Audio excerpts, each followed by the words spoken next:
Oh,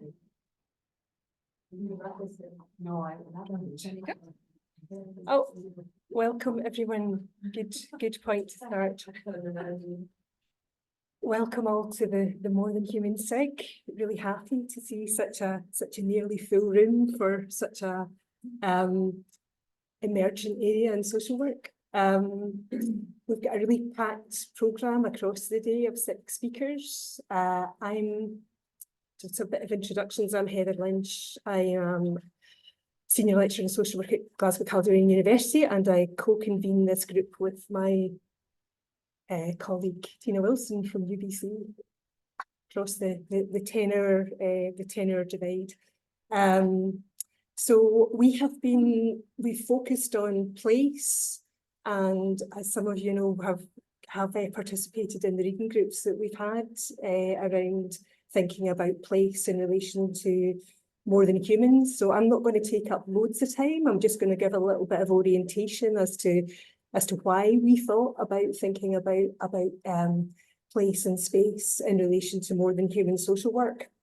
So first of all, just to think about what space is, the sort of ideas of space that we're thinking with come from Henri Lefebvre, Doreen Massey, Nigel Thrift.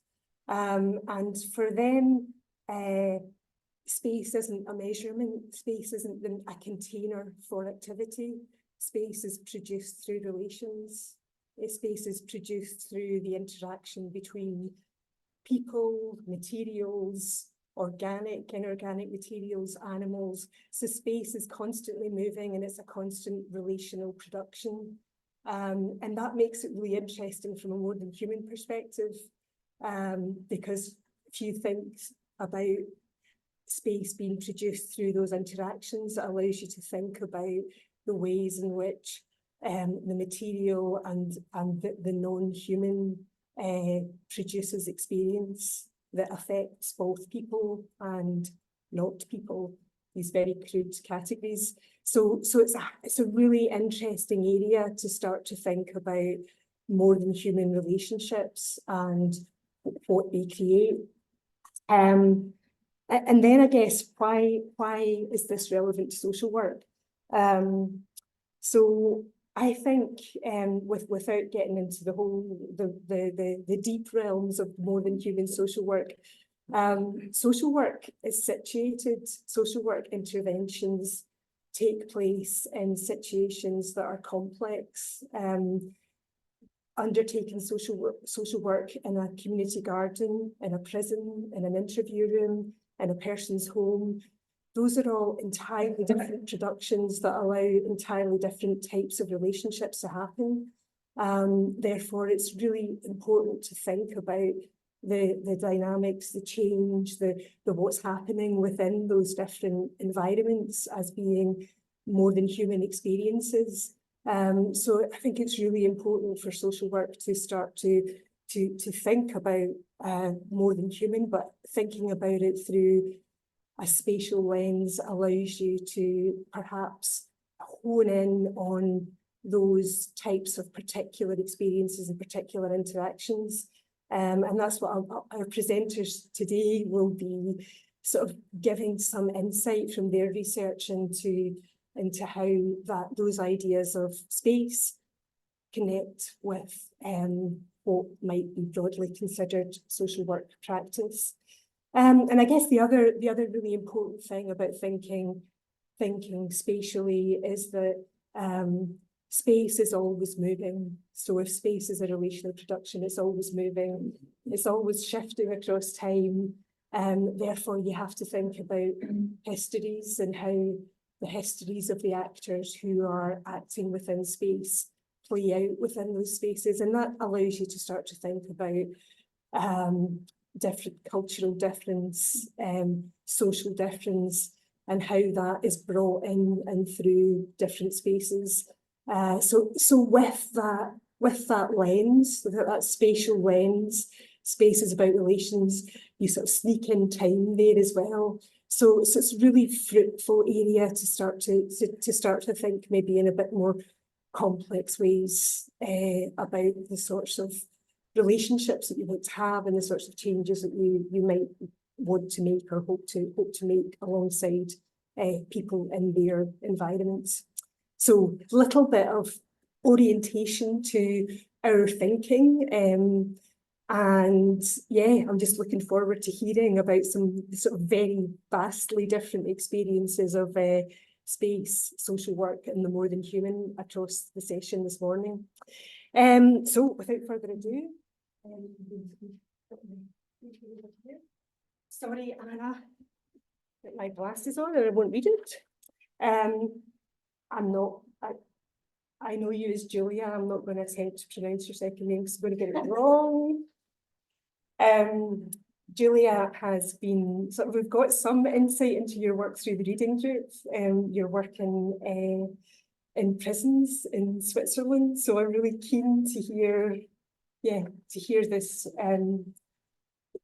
focused and more developed thought around the work that you're doing. So, and you're working with Marina Richter as well, but Marina's not here. She couldn't come.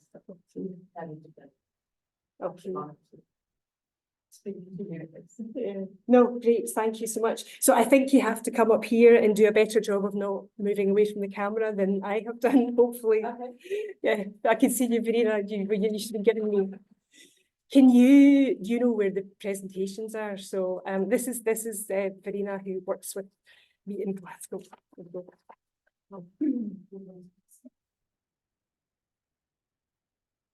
I should say as well, what we'll do is we'll run through the 3 presentations and then we'll take questions at the end. Okay, that's okay. So write down your questions and make notes of them as I will do.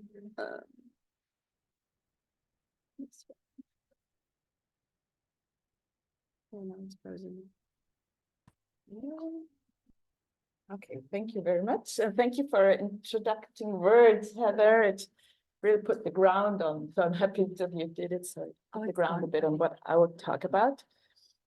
I'm really happy to be here to see you, by the persons we saw online, to see them face to face now today.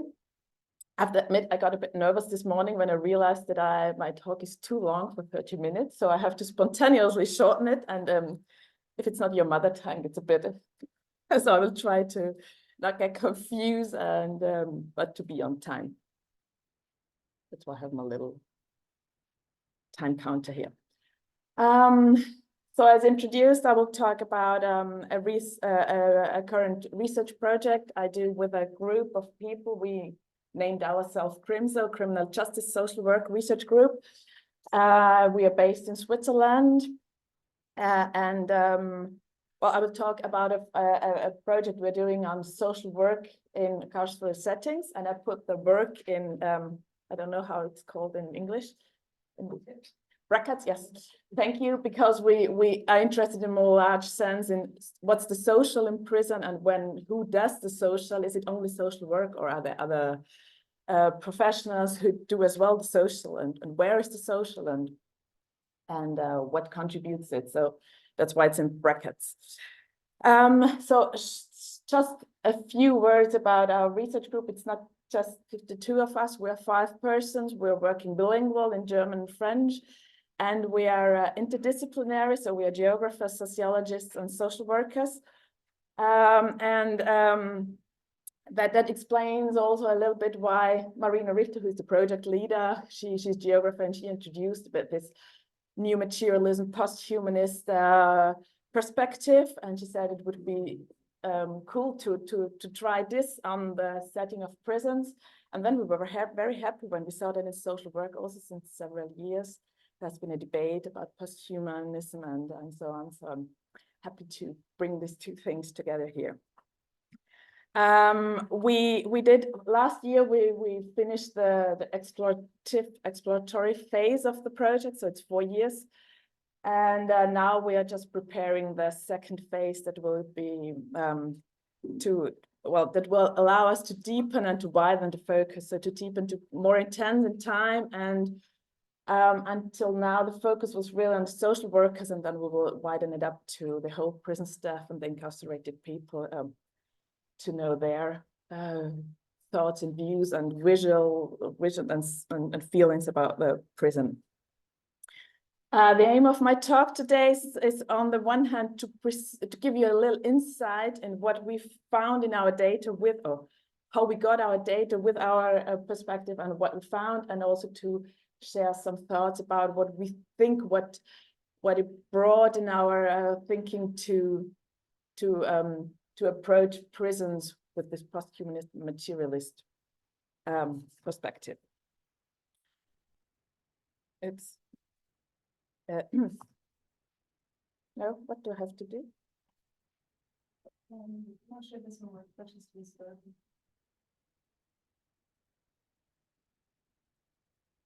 It was just not hard enough. Just didn't push hard enough. So our approach is inspired by the philosophy of the French thinker Deleuze, and more in general by critical posthumanism, as I have already said.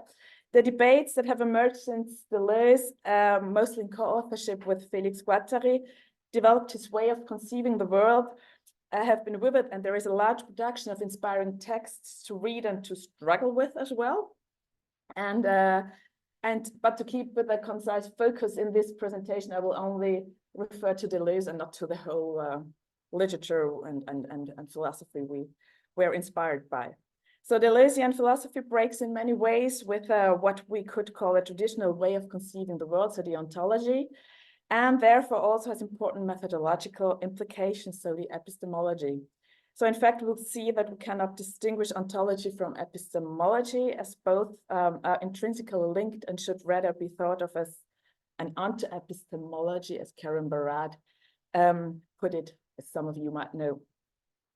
So in which ways did Deleuzian thinking break with traditional philosophy, and how does this link to researching the prison?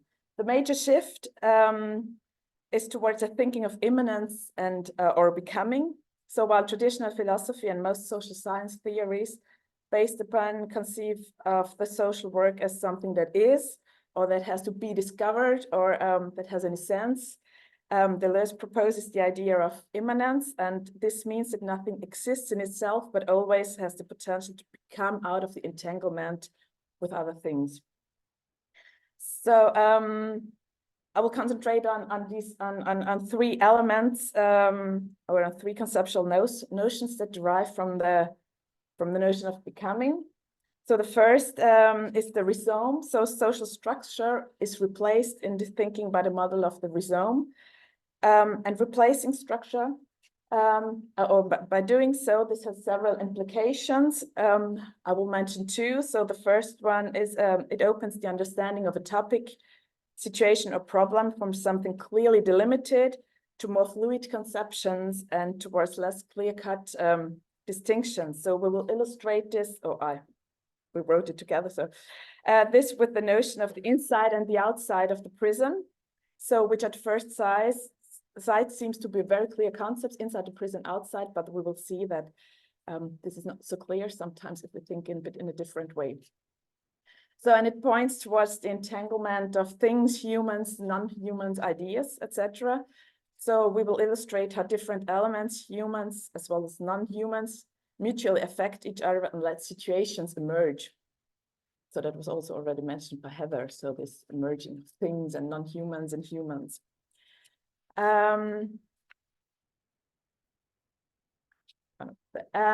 The second point is this unity of mind and body. So the separation of mind and body, usually coined as a principle of Cartesian philosophy, had profound effects on conceiving and understanding the world. And we approached the prison as a space and place in multisensorial ways. So it is not only by the mind that the prison is perceived and understood, by incarcerated people, by the staff, and by us as researchers as well. But there is a multiplicity of sensorial ways to perceive the prison, so also bodily and not only cognitive. So, and the third point is the decentering the human. So if we understand the world, in our case, the prison and the elements that constitute this as entangled, also with elements that we usually do not connect to the prison, as we conceive them as outside the prison, so they are not part of it, we could normally think.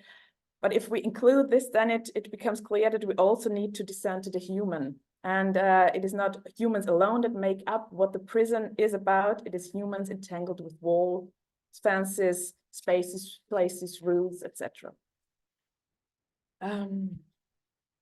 So that's just a bit of our theoretical anchor. Oh no. So, and as I said, this had also implications on the methodology. So I will just have a few words on this post-qualitative inquiry. With my things.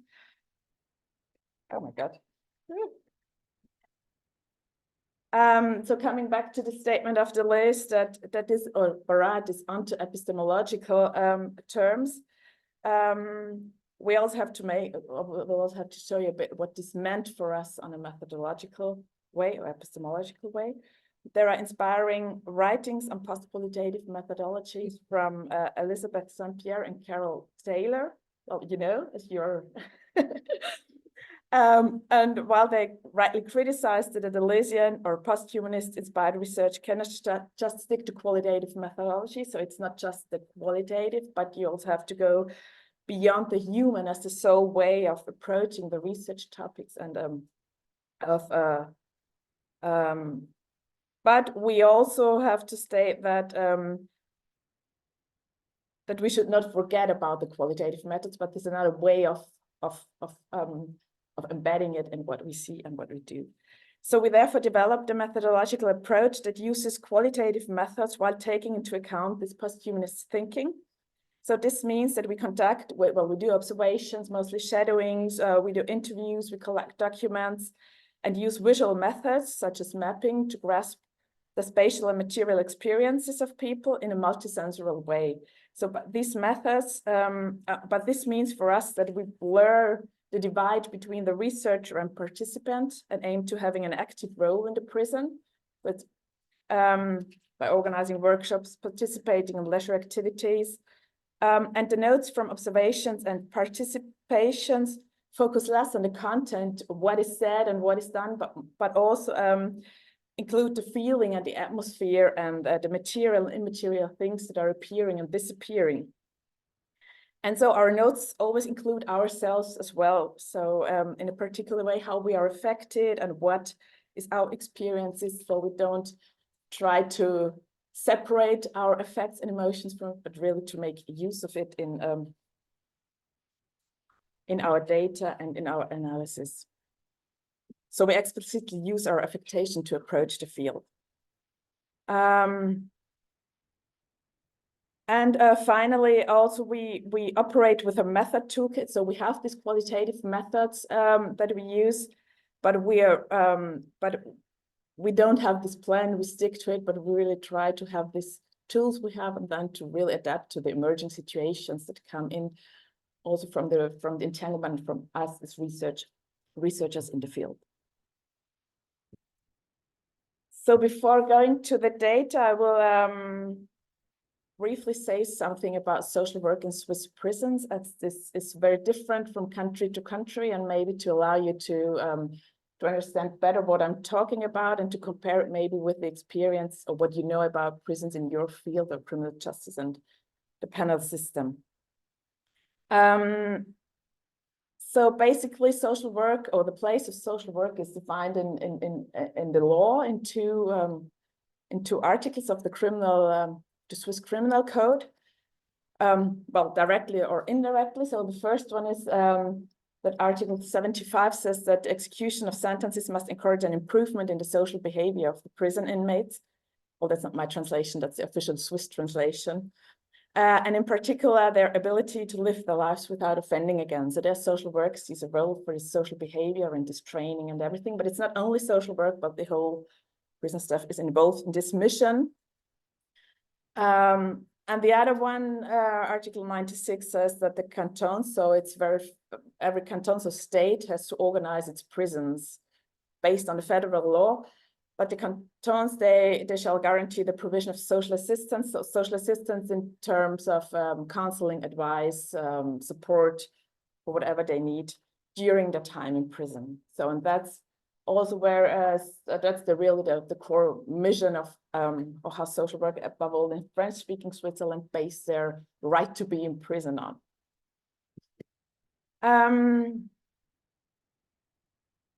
So, but these, this is the legal basis, the one side, and then we discovered during several years researching in Swiss prisons that social work is structurally very differently embedded in prisons.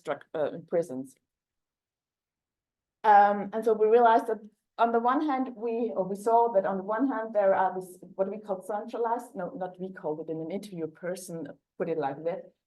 There are centralized social services that function like a separate unit in prison and who are there in the prison, and they are part of the prison, but they are like, they provide the social counseling and they have contact with the incarcerated persons on demand of the person. When she needs something, she asks for an appointment, or if it's needed for the sentencing procedures, if they have to write a report on the person with regard to conditional release or something like that.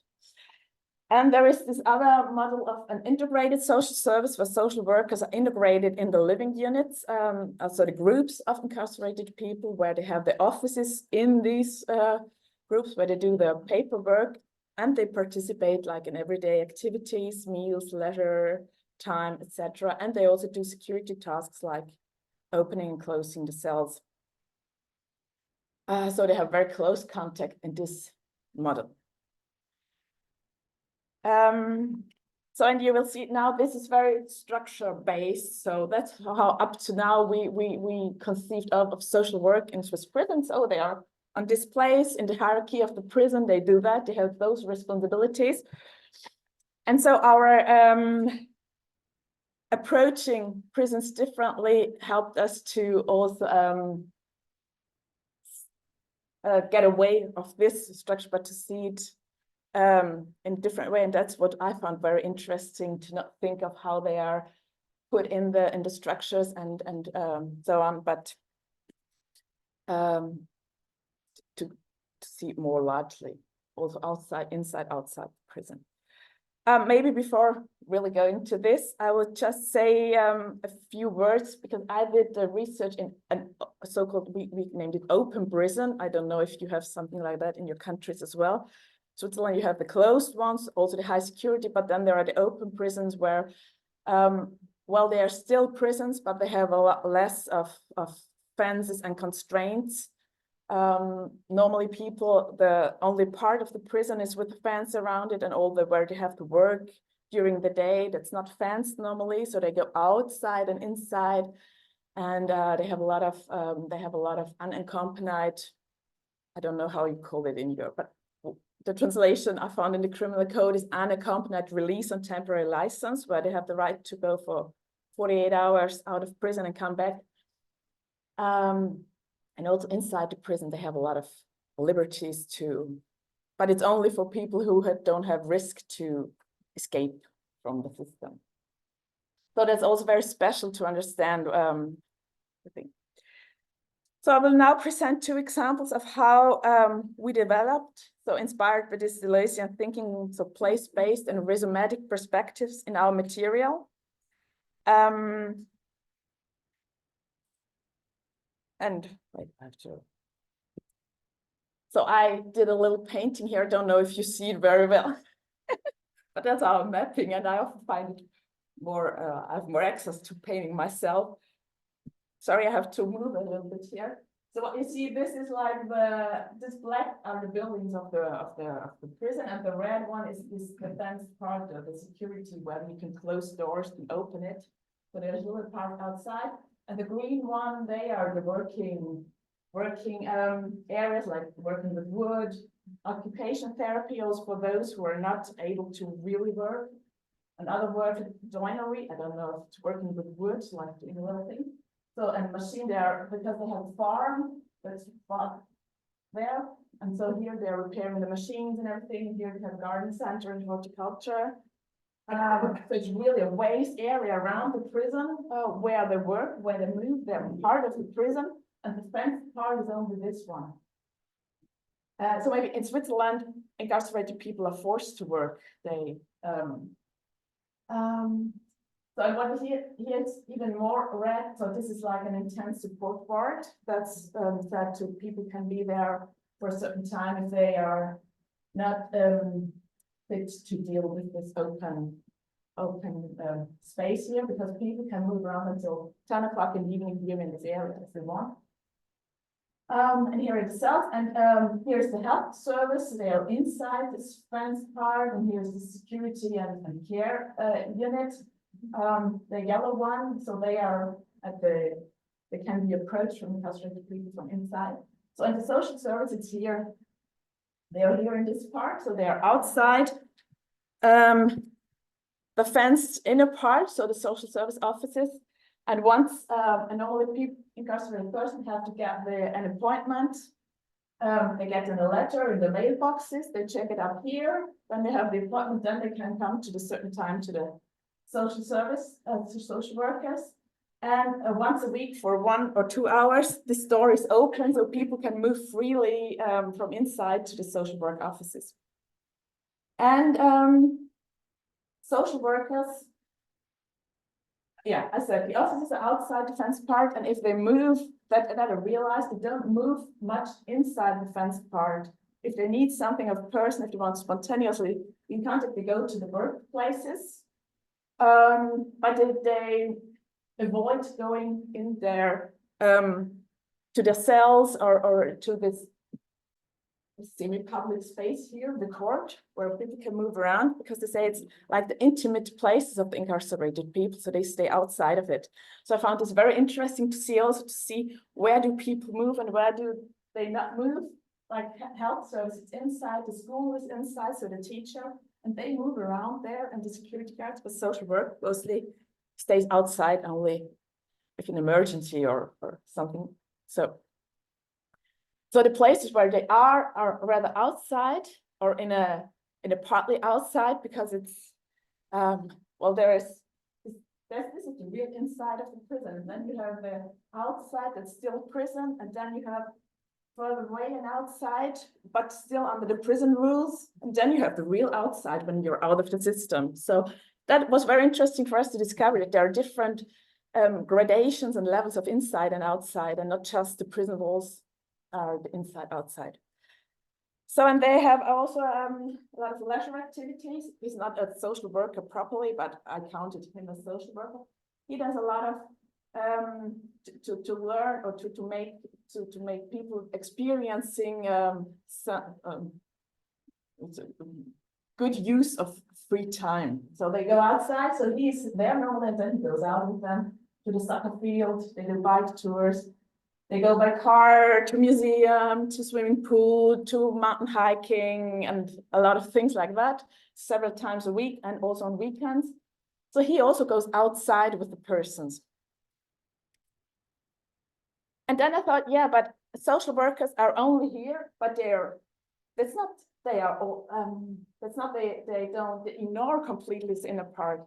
And then I saw, okay, I have to distinguish two different types of place. There are the places where they are physically, and then there are I call it mental places, what they talk about. Then the places they talk about, they are, on the one hand, that's the not reachable outside places where they have to organize something for persons who are not yet allowed to go out. If they're just coming in, and then you have to organize storage rooms or something like that. They are talking about actual life in prison, but even if they are not inside, they're talking with the people about how are you feeling comfortable? Are there any problems at your workplace? Do we have to manage something? So they're a bit like managing care and control from a general view on the prison.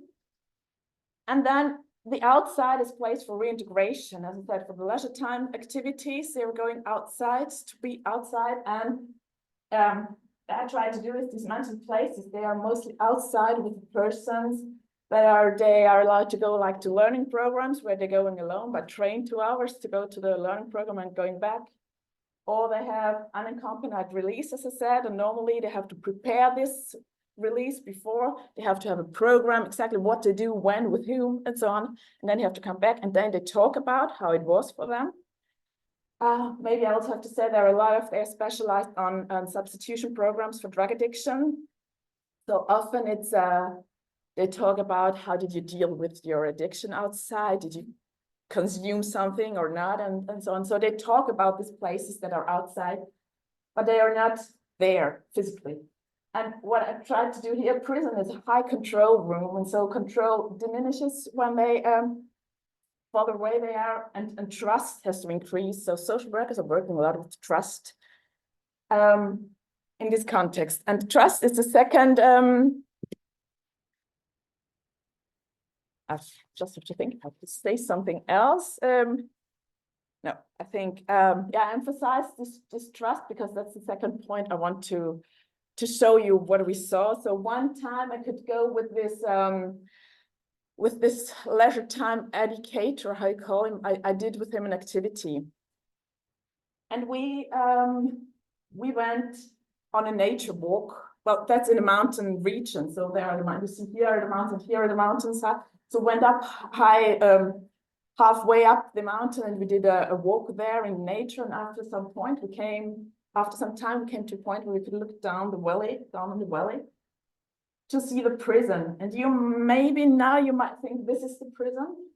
Well, this is a prison, but that's not the prison I talk about. That's the closed prison next to it. So this is the prison that I've been for, and here you see like the farm, the soccer field, the gardens, and the workshops around. And here is this closed part. And we look down. I have to say something before I forgot. About our effectiveness as researchers. So when I was in this prison, I was doing several days of observation, and I felt something like there is trust somewhere. So there's trust in the air, but I couldn't say it, I couldn't do it, but I felt something that I said it's, there is something. And it was the strongest was when I was in this activity, where I thought, this person, he's going alone with 8 prisoners, alone on a mountain hike sometimes. How could he? And I thought that he against them, or he has 7 persons against him, and then I realized, no, there is it's not against, but it's together doing something outside that's the more important than not the against, and that there is this trust that nothing will happen from persons.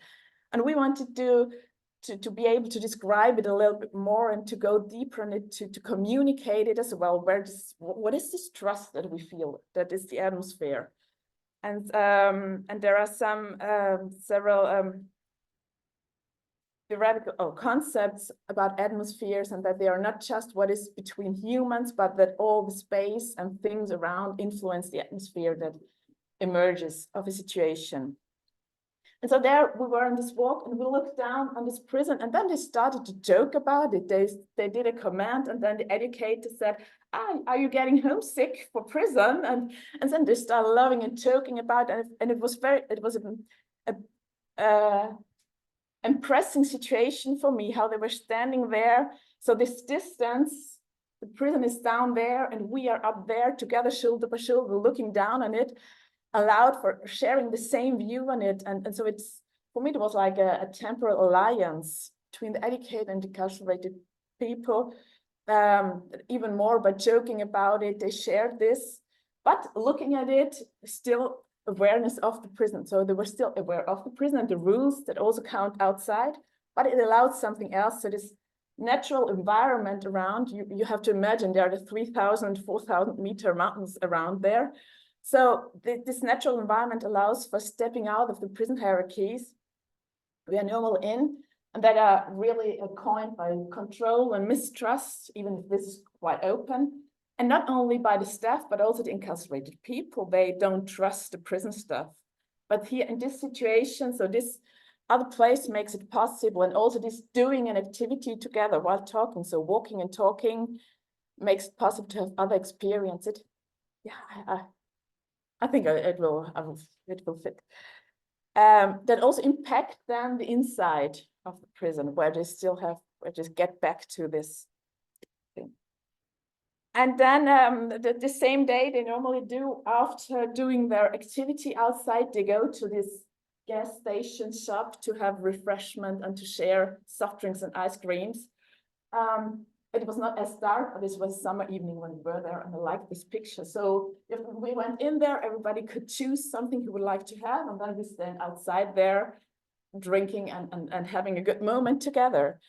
And so this was also sharing normality outside the prison, and so as I said, they had free toys. They were talking mainly about life prior to prison or outside the prison. They really could feel they are not the incarcerated persons, but we are people normally, well, together talking about normal stuff, about something we experienced. And the participants, they also feel, or I thought of, that they feel like they are trusted to act properly in this environment. So not only, so they also feel trust like that. It allows the educator also to say to them, I trust you that you can manage this situation outside, but I also observe you how you act in this situation. And then there was this interesting situation when a coin came in the situation. It was on the ground, and one participant, he picked it up. I think it was 1 franc or even less. And he picked it up, and then again, they joked about it. They said, oh, I have a coin, but what should I do with it? Because I can't take it inside the prison in my pocket, because then I will go to isolation, in the isolation cell, because this is not allowed. So it reminded the presence of the prison rules, even in this outside, in this normal situation. So it was very interesting, but it allowed for talking about the constraints of the prison together with the educator, and to again joke about it and laugh about it. And it allowed also the participants to prove, so to show we know the rules and we won't do it. So also to show you can trust us. So it allowed it. And for us as researchers, it highlighted again, the impermeability. I talked about inside, outside, but persons can move inside, outside with this activity, but coins can't move inside, outside. That has consequences. So that was for us interesting. So what do the boundaries get let through and what not? And so, and this breach of normality, this was for me, so really this coin that crashed like a bit the situation, but it was still happy, but it showed something else. So, and now the last seconds, so back to the lessons learned with him. So it really allowed us to sit with them, to question the established understanding of prison as entity, like just the prison. And I showed you social work is so like this and that, and to see so the entanglements that emerge outside, and to see it in a new not this closed entity of inside outside, but to have a more differentiated and gradations of inside outside, and this awareness of places and objects that allowed us for recognizing the impact of this material environment on these human relations. And for us as researchers, it opened up new ways of doing research and being a researcher, but getting involved in the field. So even if we often in qualitative research, we do things like, it's not so unfamiliar. We struggled also for a while, but what will I be doing differently than we did before with our qualitative research? But being very conscious and really actively using our effects and emotions in the fields as data as well. Really allowed us to discover also like these atmospheres of trust that we saw. And now we are, well, as I said, now we are preparing the second phase. And so I'm also very interested in what we will, I think we have some presentations and walking interviews and also on that we will also want to do in the prison. And then, so I hope that I gave you some insights, and I'm very looking forward to hearing the other presentations, discussing with you afterwards. Thank you for your attention. I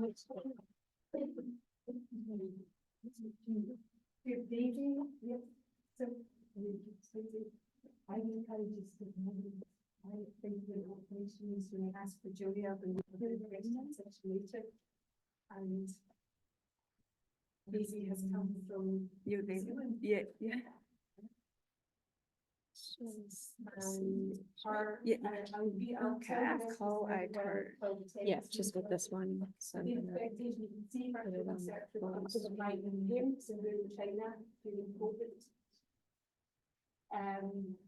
so I guess away from the multi-sensorial to bring it into virtual space, technical space.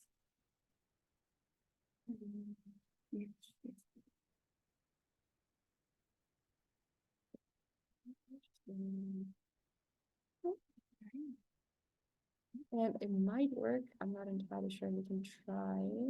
Yeah, thank you. I think it just takes a second. Thank you. Yeah, otherwise just press the button. Okay. Thank you. Good morning, dear colleagues. You need to stand here, otherwise you're not. Okay. Good morning, dear colleagues. I think I'm absolutely the new faces here because I'm really interested with the reading groups organized by Tina and Heather, but because I live in New Zealand, so I realized that it's really disgusting for the time differences. So I finally get rid of it. Can I ask who you are from the reading group, the place reading group? Nice to see you. I think in the future, I wanted to join you if I have the chance. Oh, sorry. Firstly, today I wanted to show you my research. It is originally from my PhD thesis because I just submitted my PhD thesis, and thank you. And my research, because I chose the thesis by publication, so I have 3 separate articles and all around with the place discussions. Because I co-authored with my supervisors, Susan Kim and also Alan Bartley. And before my discussions about my thesis, I'd like to firstly have a short introduction about the content today. So you can see that I conducted the participatory and place-focused research with a small group of children in China. I called them children with migrant parents because I want not to avoid the initial stigma to these children. But normally, I think some of you may know that they are called the left-behind children. Is there another name in China? And I conduct the research, the participatory research and place research with them in a rural town in southwest China. I have 3 separate discussions about my research. The first one is about my methodologic reflection. So I have a discussion about to conduct the place-based and the participatory research with children. And because my research happened during the COVID-19, so finally I conduct it virtually, but still to make the commitment to grasp the children's sense of their place. The second level is my core research questions to have an understanding of the CMP, the children with migrant parents, their place-based experiences in their rural town in rural China. The third one is basing on the second one, and I have a discussion about the children's agency and how their agency interact with their local place, with their space, and also the general social and cultural context. Before the discussion about the places, I'd like to firstly show you the background information of my research. So my research participants is the children with migrant parents, and they are normally called the left behind children. It means that whose parents in China, in rural China, whose parents work in cities and leaving their children in the rural town, and these children normally looked after by their grandparents, and some also looked after by other relatives. And because this happened due to this kind of widespread internal migration, and so the research scholars and also the whole Chinese society think that because of this kind of children and the parents migration, so they think that the children lack parental care and support. So finally, as a result, will impact their own well-being. So for the research scholars and the whole society, they think these children with several issues such as the mental issues, the behavioral issues, the educational issues, and the nutritional issues, and they depict the picture of these children as vulnerability. But I think the things are not always black and white. So I wanted to question if this is the full picture of the description of this child group. So basing on this, I have some theoretical foundations to give me the new insights to have a new discussion about the children's experiences. Firstly, it's the children's participatory rights from the UNCRC, the United Nations Convention on the Rights of the Child. And the main output is the Article 12. And also the new sociology of childhood, mainly from the main authors is James and Freud. And because I conducted my master's in Edinburgh University, at that time, I participated in a course organized by Professor Testa. And I think he is really known, scholars in this field about the children's participation and the children as human beings. So in my research, I was influenced by Testa, and I regard them, I suppose, some children are social actors in their own issues, and they can actively construct their own living experiences and their own lives. And I see children as the experts of their own lives, not just the passive recipients of the adults. So another discussion related with the children's participant rights is the agency here, it's children's agency. So children's agency can be generally described as children's ability to act, to speak for themselves, and also to participate in shaping their own lives for themselves and others. And I use the situated agency here because it's a concept related with place discussion today. I think that the situated here highlights that the children's agency can be highly related with the contextual dimensions and how children have to construct their own lives and their stories to have this kind of interaction with the general context with the environment. And I wanted to focus on how children shape and express their behaviors and their own choices within their specific environments, the place and space, and also more generally, the social and cultural context. And children and place relationships can also be the core discussions in my research and throughout the whole my research, the PhD thesis. So I mainly focus on the CHOLA, children's place experience, the relevant series. And I suppose that on the one hand, children can construct their daily lives, can construct their own environment, the living environment, can construct their narratives and to formulate a multi-dimensional sense of place. On the other hand, also support and to respect children's place experience, and especially how their relationships with the local place and space and the context can finally have an influence on their own well-being. So as a conclusion, the children and place theory and the children's situated agency and also the children's participation in both the research and in their daily lives throughout all my PhD, my research on the methodological level. So I think that I suggest that this kind of participatory approach can help us to elicit the children's opinions on their own lives in everyday settings, which important to them. So on the other hand, for my research findings, the children's place experiences, I think that children's interpretations of their own narrative of the different places and especially people involved.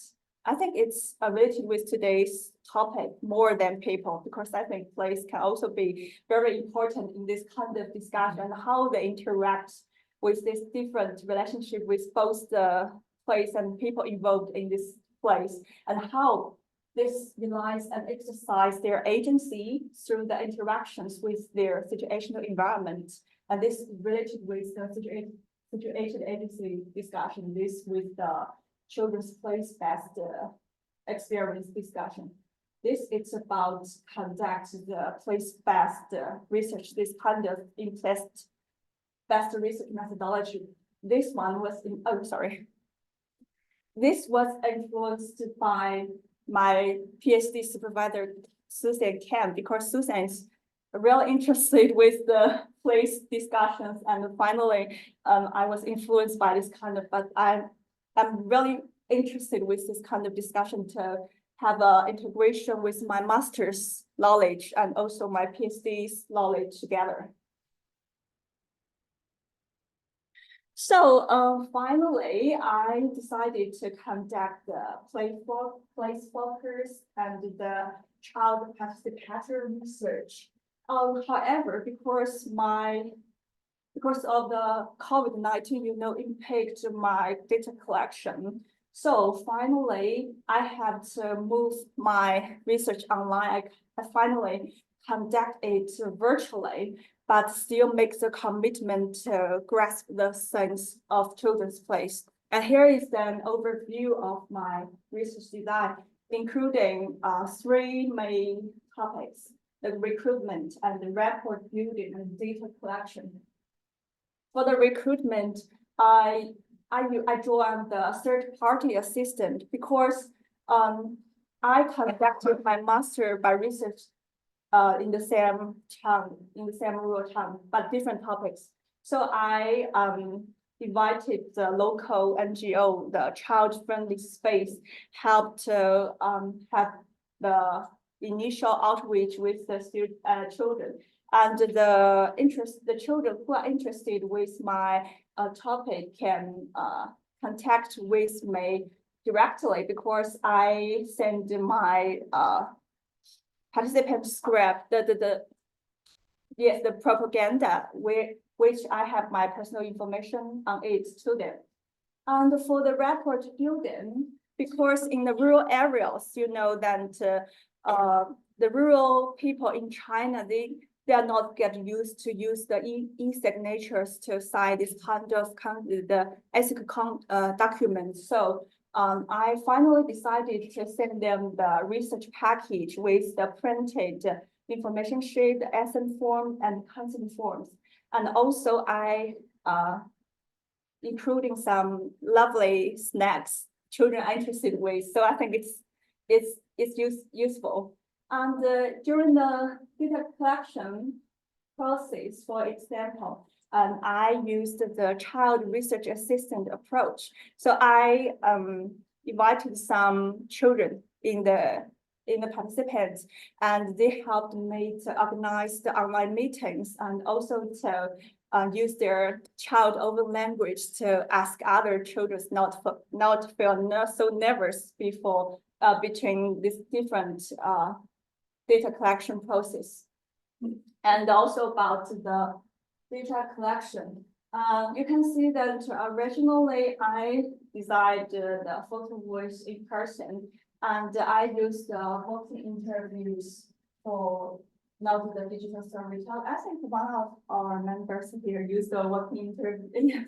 But finally, because the COVID happened, I have to move the photo voice online. So, but at that time, there was no case in the rural area. So children can still be capable to take their own photos in their rural town. But we moved the online the room meeting to discuss these photos online, and I use the digital storytelling. I invite children to make several to use several of their photos, 5 photos to create about 3 to 5 minutes stories, and can have a how to say it, to have a full picture of their photos from the different perspective. By conducting this kind of place-based and participatory research, use the photos, my discussions with the photos and the digital stories.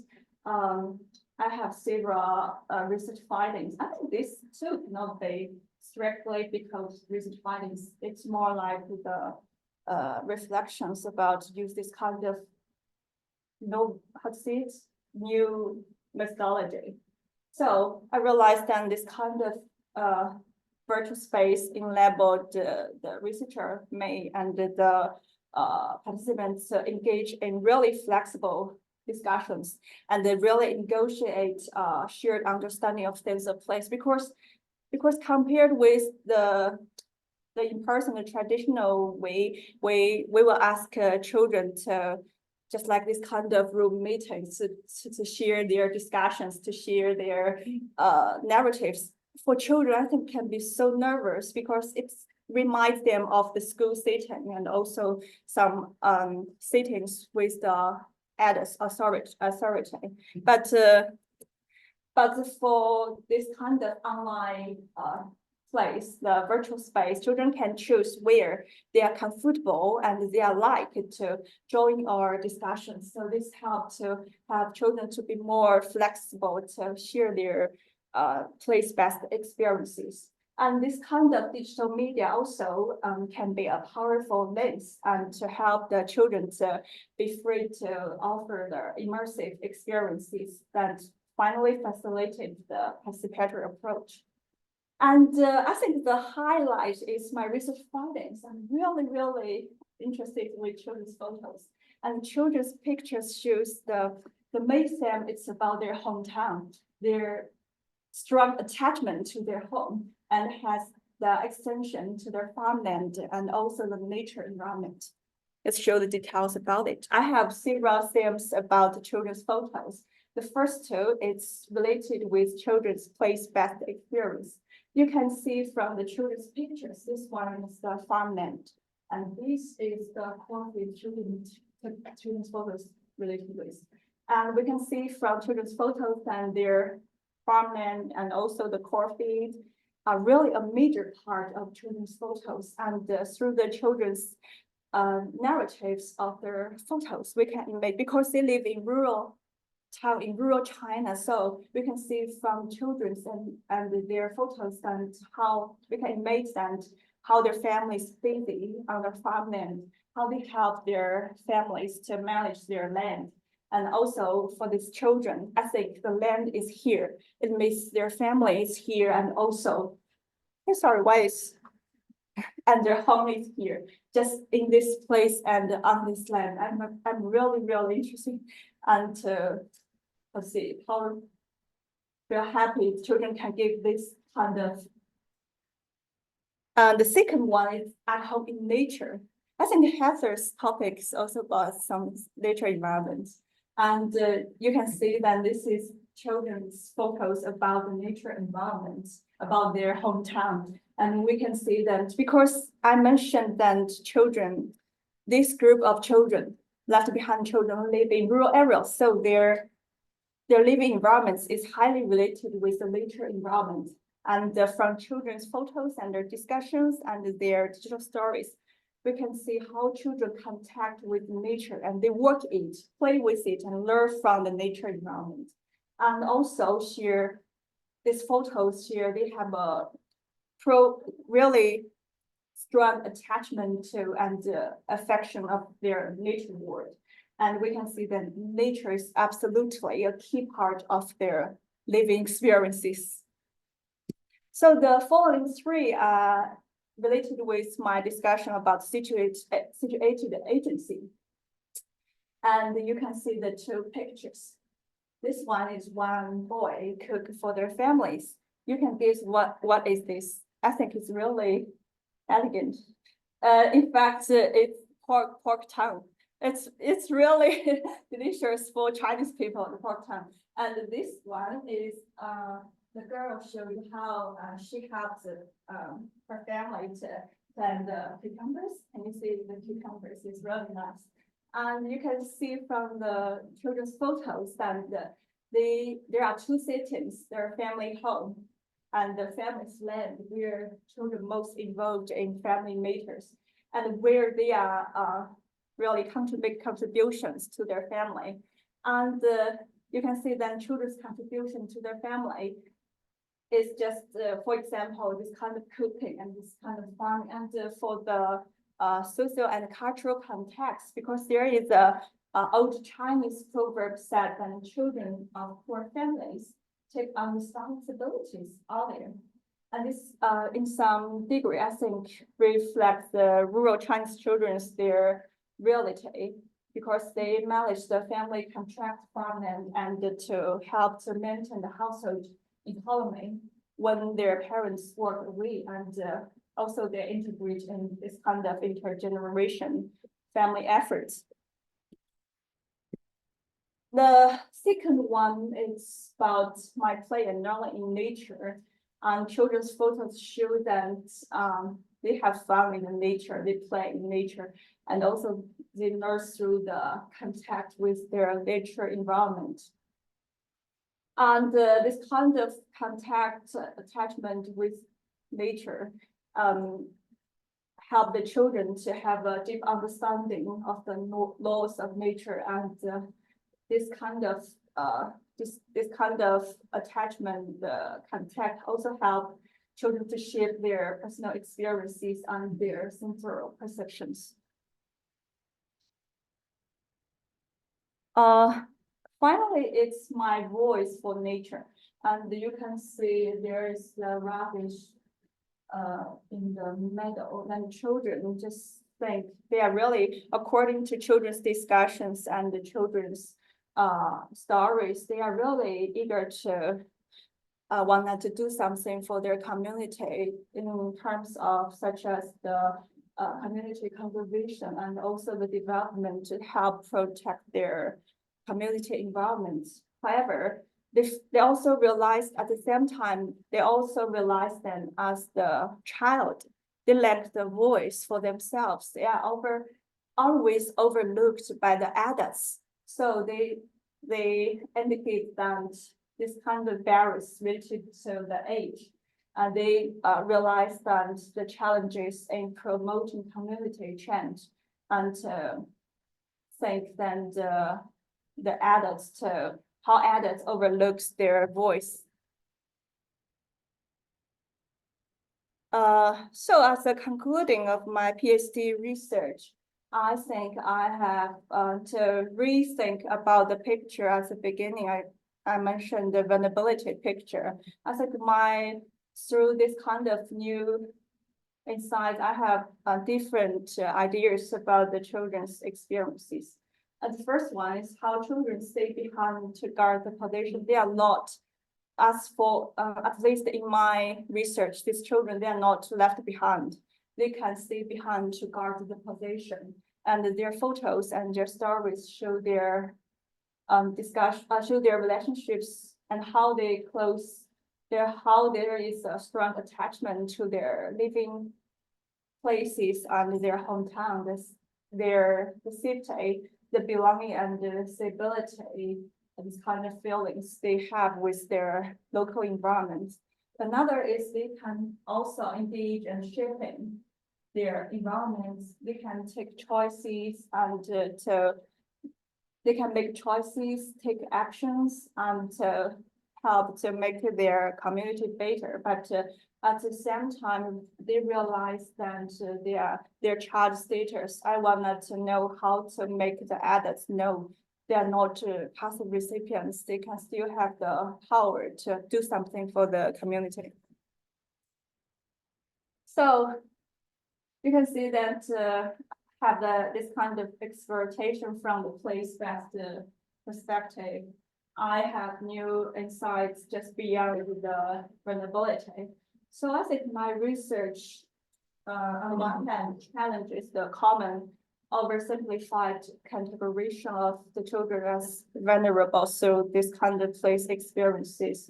On the other hand, my research also highlights that our comprehension of how the children with migrant parents, they can actively to create their own identities and participate in these different social interactions, especially within the different place environment and also the social cultural context. And I also have the implications for the place research in the future, because I think the COVID-19 on one hand is a challenge for me at the very beginning, but I think it also can be the opportunity for me to think more about the place and place-based research in the future. Because with the development of the digital era, just like the same this year, I think people's lives, and including, of course, children, have increasingly intertwined with the virtual environments. So I think this kind of trying the online communities and digital platforms, they really have the potential to have a different understanding of people and children's interactions, their identity constructions in virtual places and space. So for me, I think in the future, this kind of virtual methodology maybe have the significant implications for people's understanding and interpretation of people, including children's place in the post-pandemic era. We need to rethink what is the place, people's place, and what is place research in this kind of the different time, especially we live with the digital society. Thank you, and I think this is all the, and you can see I use most of the references are from the place field, such as Trollus. And Trollus Situation Agency, I'm really interested in this, talk about the Children's Situation Agency. And also College, this talk about conducting the research during the pandemic, the virtual research, and the Jack's Place Matters, and also the romance, and with also the situation agency. So thank you so much. This is all the content. I'm really happy to be here and wanted to discuss more with you guys later. Thank you so much, Susie. Thank you. I don't think the coffee, so we're 10 minutes ready to for coffee, but maybe we can come back at 11 and give my presentation and then some section. Is that sound good? What's the next presentation? It is marvelous, so it's nice. Simply wait, yeah, so we can have a section or two. When are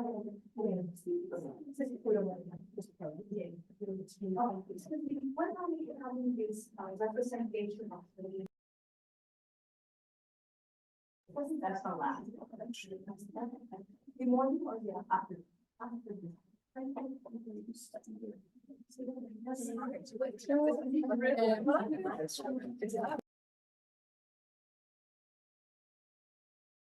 So I'm not sure if you heard us, Anna, but we're gonna take a quick break. Yeah.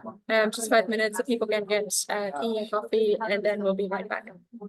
Great, thank you. Let me just say that maybe we can check with the next presentation if the slides are moving, just because of the recording, because in this presentation they didn't move. Okay, thank you. Enjoy your coffee break. Thank you so much.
No, excuse me, apologies. There's no sound.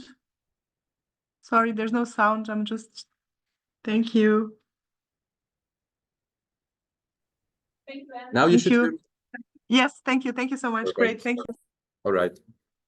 So I'm dealing with spatial approaches in social work, and as I said, I'm a geographer. I worked in my PhD on transnational communities of in the system of Poland and Germany, and then I worked as a social planner for a city for about 6 years. So this combination of experiences brings me to today's topic. Basically, the translation of this title is I want to talk about containers today, about containers and putting data into containers and then create social realities for politicians, for example. Let's see. No, okay. Yeah, my topic is social planning. Social planning, in many countries around the world, social planning is a planning unit in administrations, for example, on a small scale level, on a local level. And social planning deals with the broad field of social development, social structure, analyzes data, analyzes different kind of topics and brings topics together, like demographic changes, poverty, migration, for example, participation, and creates these nice reports for in every German city creates this type of social realities, social reports on a small scale level, so on a scale of neighborhoods or districts. I think this is very important for social workers because social planning defines the spatial context of social work, because it defines needs. Where do resources like stuff and money go? So the main and the important instrument of social planning is social reporting. So it's a core instrument. And the report brings different topics together, like demographic structures, as I said, like poverty, combines data on a local level, and delivers, of course, maps. Maps are the main instrument and the main tool for social planning to make decisions for politicians much easier. So where's the need for a new youth facility? Where is support needed for single parents? Where is support needed for elderly people? So these reports give some advice what to do on a small scale level. In Germany, social planning emerged in its modern form in the 1960s and became more and more important in the 1990s. And this has to do with the implementation of new public management in city administrations. So this was the big issue. Important premises were goal orientation, evaluation, efficiency of measures, so a new perspective on social measures as well. And in addition to this, many cities in Germany got into financial problems. So less money, new task, new conditions of working. And the government, of course, reacted with more money, but in a specific way by funding programs. So this was the new, this was new for all the cities. If you want to get extra money, you have to create projects. You have to create a need, of course, spatially. So space became an indicator for the allocation of money in Germany in the 1990s, and it's still going on. So of course, it's not uncommon in Germany that funding programs are spatially oriented. So this means that cities, organizations, associations argue with specific local needs in districts and neighborhoods. So they create needs and then they present their project as a solution. Social reporting is, of course, a very important source because it delivers data, it delivers arguments for this specific context of creating projects. And of course, it defines neighborhoods, it defines districts where social workers are working. So it's part of everyday working life. So it's pretty much about allocation of resources. The most popular funding program in Germany is Soziale Stadt, Social City. It's a funding program existing since, I think, 1999. So, and it's about 1.9 billion euros that have been spent during this period. And over 500 cities have taken part since 1999 in this program. So we could say every city in Germany has taken part in this funding program. And it has its focus on disadvantaged areas and problem areas. So to participate in this program, you have to define as clearly as possible problem areas, because it's a funding program that combines social and architectural measures. So it's really big money for cities. It's extra money cities don't have. So it's the only way to design new neighborhoods, to reinforce the situation, but you have to define as clearly as possible poor or bad neighborhoods. So it's really a driver for social reporting, of course, because social reports are important sources for this context. Very interesting is, and I brought an email I received from a colleague. She was working with schools and kindergartens, creating projects. And one day I got an email, I received an email, and I was really laughing all the day, and I was so confused because I didn't know how to react. She wrote to me, I'm in the process of writing a project proposal. It's about Walheim. Walheim is a neighborhood in Aachen where I worked. And putting all statistics and data aside, Walheim is absolutely boring. So it's unconspicuous. It's really, there is nothing bad in it. But she said, could we use some of your numbers for the child poverty figures and the school entry examinations, so that we could demonstrate a need in that direction? Maybe we can figure something out. Thank you. Unfortunately, it's urgent. It's always urgent. So, I mean, but I was really thinking, what should we do? Because there were, to be honest, I had to lie, finding out some data, but I didn't lie. So I said, please write an email back and tell them, okay, the school needs this program, and the school has a very, very good idea, but we don't have any numbers from the spatial approach. And she said it's impossible, because we have to, the argument has to be connected to the spatial context of the school, not from the school's perspective. So this context, this funding program does not allow us to deal with data in a meaningful way. It's only about creating some problems and then react. So it was really impossible in this case. And as you see, social reports analyze social structures, define the field of action for social work, and deliver products like graphs, maps, this kind of stuff, always in the point of social inequality. So even if you don't know the indicators, what would you say? What are the bad areas in these cities? You don't know the cities, you don't know the indicators, but you know what are the bad areas here? Red. And in this case, just dark blue. Yeah, I think so too. I don't know, but I think so too. It doesn't matter. All red, but there's an average. There should be some average, so it can't be all red, but okay. I agree to that. But it doesn't, the indicators, that really, it doesn't matter. It's all about picturing, it's all about the striking visualization of problems. That's what it's all about. And it's about eye-catching, easy to understand for politicians, not about big texts and arguments and scientific writing. It's all about visualization. That's a really, really big problem. Most of the time, these sub-areas, neighborhoods, are put into a benchmark. So you can, you have a relational system based on statistical indicators. Here, for example, 60 neighborhoods of the city of Aachen. I think this is the educational background of kindergarten children's parents.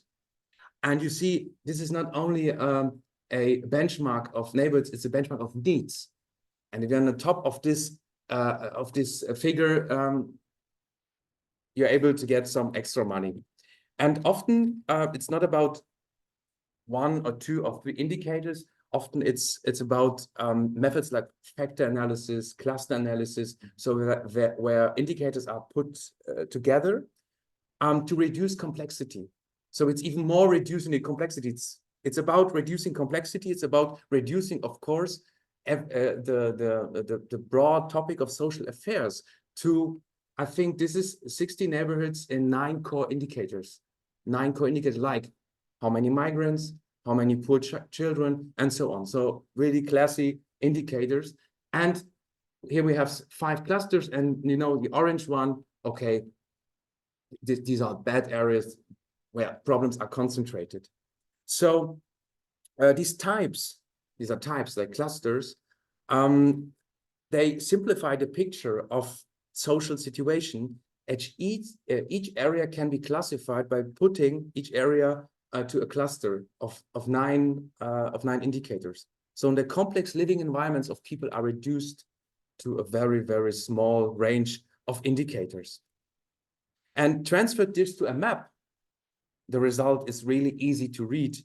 And nobody asks, how many indicators are there? Because nobody understands what a factor analysis is. There's a guy from the university, he made this so it would, yeah, let's follow him. Yeah, it should be fine.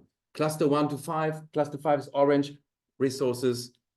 It's all clear, but the social reality of the city is based on 9 Excel columns. I know this is simplified, but basically true. 9 Excel columns, and such representations direct, of course, the focus of social management, of social local policy. And as a result, when budgets are tight, of course, the focus is exclusively on red, on orange areas. And the challenges in less red areas, for example, isolation of people, being alone, something you can't put in data, of course, it's ignored. And the potential of red areas is hardly taken into account, of course, because it's all about bad data. And in some reports, this results in a territorial stigmatization under the model, this is where it's worst, and this is where we have to act. In Bonn, for example, there's this social report is entitled Social Problems at a Second Glance. So we see a focus on problems. It's not social reporting, it's problem reporting. And forms of housing are associated with social structures. So it's really, this has an impact. We search for strength, we search in resources, at least on Discover, and this also influences the work of social workers because they are working in this specific contexts. So it's all about putting data into containers. So what data? Demographics, development of age, household structures, migration, poverty, of course, housing market, very important, but not in this focus because in a city administration, the housing market is another topic. So other logic of planning, health, education, social participation, and what you can see in these reports, because of this focus on data and not of qualitative approaches,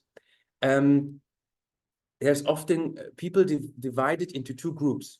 On the one hand, those receiving social benefits and those not receiving social benefits. Those who are voters, those who are not voters. Those highly qualified, those not highly. There's nothing between it. And so this is always about good and bad data, good and bad space. But it's very important to look at this process of the construction of space, because a very important aspect of social reporting is the choice of observation areas. Because often the construction of social realities and needs does not begin with the choice of indicators, but with the creation of new space. So the process of data, the process of creating social realities depends on how boundaries are drawn. Where do spaces end? Where do they begin? And how much do the boundaries have to do with the people's imagination of space, life worlds? The principle of homogeneity is very often important in creating these spaces. I brought this very simple example. So there is there are 6 neighborhoods, and there is a social index of 1 to 5. So 1 is very good, 5 is very bad. And the average values result in a range of 1 to 4. You see 3 neighborhoods, green, colored in green, and then this one colored in nearly red. And depending on which streets I take into account and which areas I combine, I can also get a 5. It's no problem at all. It's all about creating, it's all about, and social planners have this power to create new space.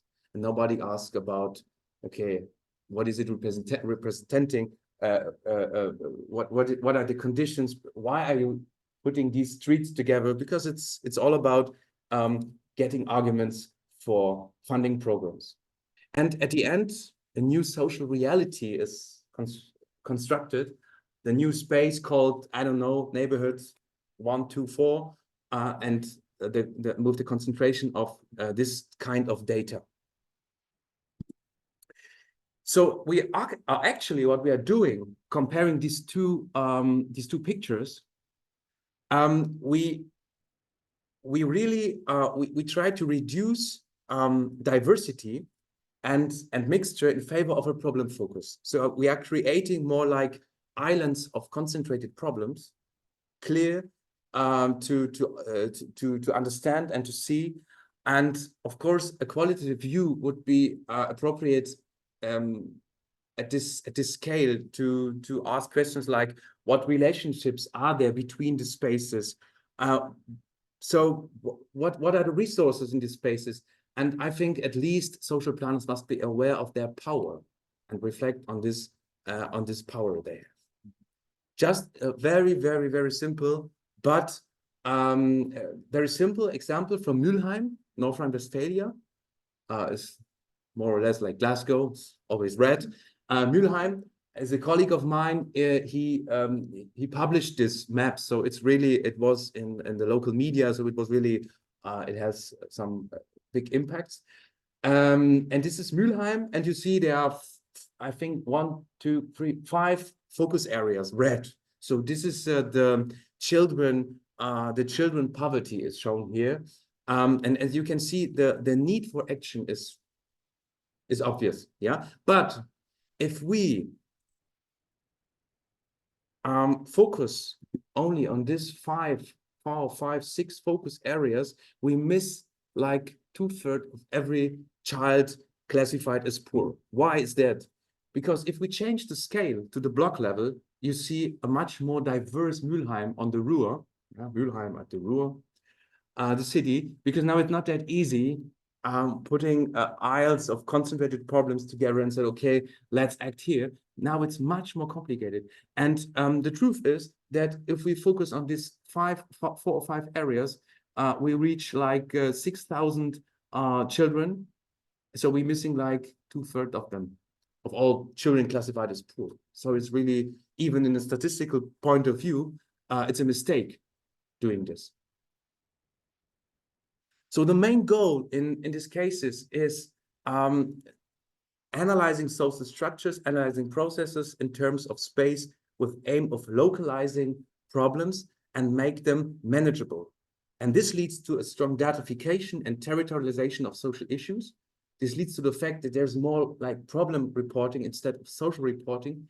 And this leads to the question whether space is responsible for social problems. What I strictly reject, of course, because the structural problems on different levels, different scales.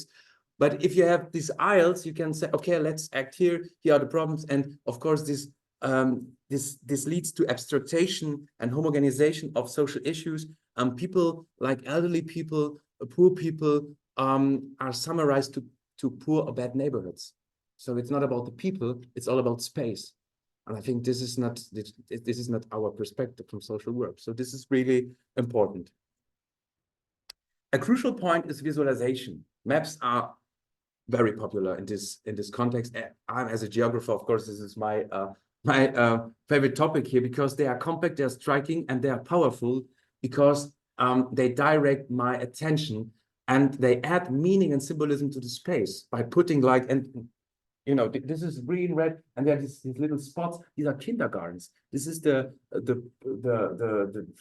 I don't know what, I think these are, no, this is about children classified as poor in kindergarten context. So this is a big stigmatization, because when we think about decisions parents make, where to go, to which kindergarten, this says, if this is in local media, this is a very, very strong driver for segregation in the context of kindergarten at school, putting these data together and presenting them. Very important are colors, really, because colors create associations. For example, the choice of color, but also degree of saturation, reinforcing, reducing meaning, influence the way maps are read and maps are understood. In Germany, there's the term Brennpunkte.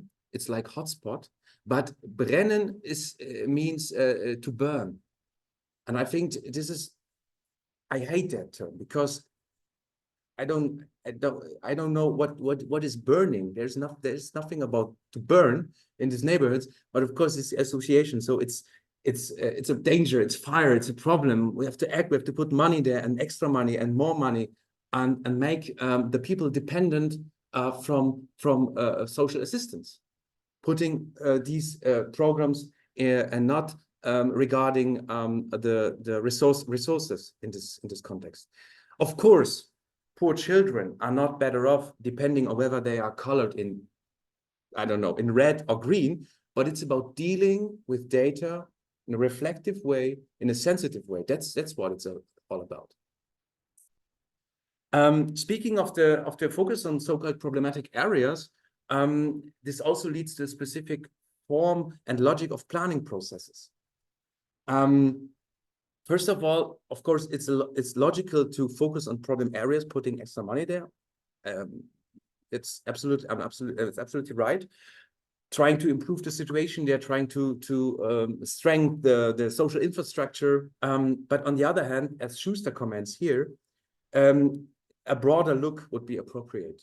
Yeah, the situation in one neighborhood cannot be seen independent from other neighborhoods, because this is a relational system.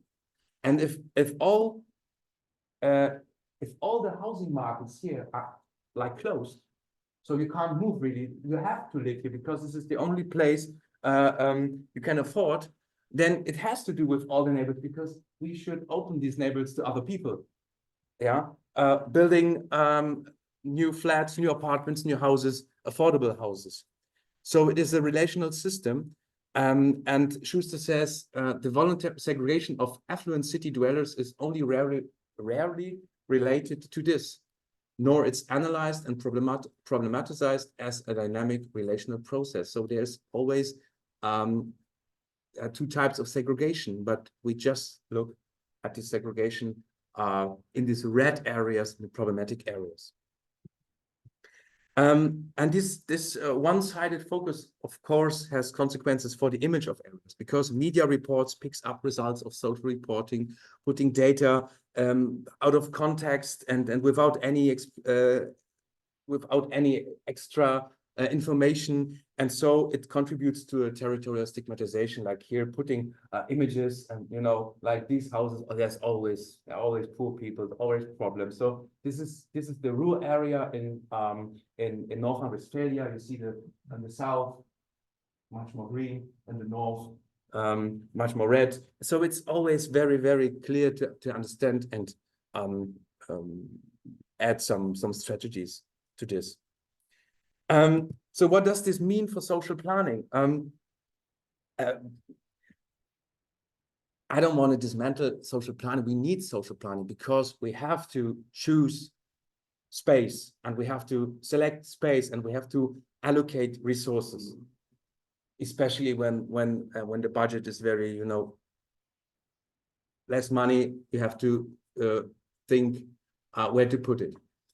So it's more a plea for a reflective social planning, means for differentiation and thinking about the methods we are using. We need social planning because it has also the potential to bring issues together, because it's an integrated planning unit, which brings together topics. So there's in all city administrations, there are like these special fields of youth policy, policy for elderly people, and the social planning makes like this and bring them together. So it's really important. And there is this tension between focus on problem areas due to the fact that we have to get into this funding programs, but also we want to, like, there is a demand for scientific quality, and this tension must be accepted without abandoning the small scale level. So it is important. But it's important that social planners take their role as moderators and drivers of local social policy very seriously and in a reflective way, because they have a very powerful tools, and they should reflect their work. The main strength of social planning is the small scale approach, the relevance for decision making, politicians, the empirical work, of course, the reference to human living environments, but is more like datification, and the integrated planning. So these are the strengths, and we should we should have a deeper look on that. I think greater focus must be placed on the connection to the living environment. And as I'm preparing a research project, I brought these thoughts to this discussion and to reflect the discussion. These are some ideas I have in my mind to contribute to a reflective social planning in Germany and to reflective social reporting. Social reporting must assume its role as an integrated communication interface and free itself from pure information and data processing. So not like sitting and putting data together, but communicating. So firstly, the first point we can look at is the data. In addition to conventional data, there is much more to analyze, like surveys we can make, network analysis, institution and infrastructure related data, which can not all school or kindergarten or some infrastructure, other infrastructures, they're not always representing the spatial context, not always. And furthermore, there are milieu data, for example. In Germany, you can buy data and analyze. It's really to get more diversity into this datification of society. Describing the realities of residents' lives requires also qualitative approaches, very important in my opinion, and of course participation, reflecting data together with people on a local scale. A discussion. So what do you think? Are you really all poor here? What does it mean to be poor in a statistical way? And what are the impacts for you and in this specific neighborhood? So dealing with live words and dealing with implications of data, I think this is very, very important. I think generally we need a more holistic perspective in social planning. Instead of separating green and red spots on maps, I think separating, you know, people receiving social benefits and not receiving, we should try to make urban connections, so overall urban connections, so that the marginalization of areas is not isolated from other neighborhoods and from wealthy neighborhoods, for example. And strategies must be interlinked at the interface between social and housing policy, and social planning has the power and the tools to do this. So the social issue as a whole means regarding the city as a whole. So we also need more networking horizontally. So that means that health planning, youth planning, planning for elderly, and so on, are connected together and result in shared visions for the development of cities. But also vertically, that social planning involves important players in neighborhood, in community organizing, talking to them, taking their perspective into account with working groups, district conferences, and so on. So key players in social work should be part of a social planning network. and not like, every 28 months, but really in a form that there is a flow of information and a flow of ideas. And social planning in turn canalizes findings in administrations, and so that large-scale projects like new neighborhoods, really big projects, can be better planned from a social perspective. And in this way, self-help forces are set in motion, structures are addressed instead of maximizing the help, the individual help in individual cases. And to enable a holistic perspective on the right side, innovative coordination, I think neighborhood management or community organizing can be more mobile and more flexible. For example, rotating between neighborhoods, creating cross-district networks, cross-district projects, and also communicate local problems citywide, because resources for tackling a local problem can be found elsewhere. So we never know. In conclusion, I think this figure summarizes the essentials of my presentations today. I think that social planning helps to allocate resources, so these boxes, helping people to cope with their individual situation. But I think in order to breaking down social inequality, social planning needs to replace the fence. And this is I think this is the key. And that's why it must reach a new level that does justice to a dynamic and complex society, and of course the spatial implication of this. Thank you very much. Thank you very much, Dennis. Shall we, maybe if our key speakers really could come to the front? I know we're going to have to talk into this, so we can kind of take it in turns, maybe. And maybe you could type in questions, Brina, would that be possible, so that I can see them even if we can't hear them? Yeah. Very clear. You want the chair? Yeah. You're sitting so much at conferences. Yeah. Can you see that?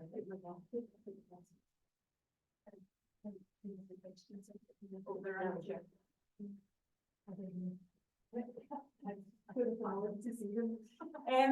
Yeah, hopefully folks have got questions. I have some prepared. Martin, you have questions? Yeah. Great, so just go for it and then I can chip in. Where do I start? Yeah. I'd like to ask Julia, this is exactly what we very, very interesting about the role of spacing and something like during the topic is quite interesting. I was about to ask if there is some sort of social construction of space, and there are actually several levels or several, say, discourses or several instances that are creating space. And I see at least a couple of them. The nature, which is for baseball spaces, I found it very interesting how mountains and the nature is something that's creating space for those people. And there was institutional space that was and there's also at least a couple of levels of this strength. I don't know how to call this, but levels I believe. And there is also the space that is created by prisoners that are I'm sorry, because I'm just like they still did old movies that's incarcerated people. So and it's really interesting how it's looked in Switzerland, because my idea was starting with politics. I went to prison in Switzerland. It implemented how those spaces come along with each other, how they contribute.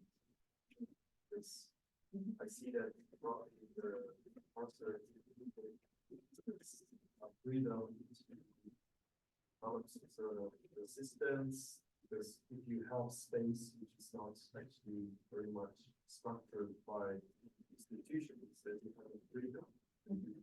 Use that freedom, how these different levels of spaces and layers of spaces contribute to each other, how they use their freedom.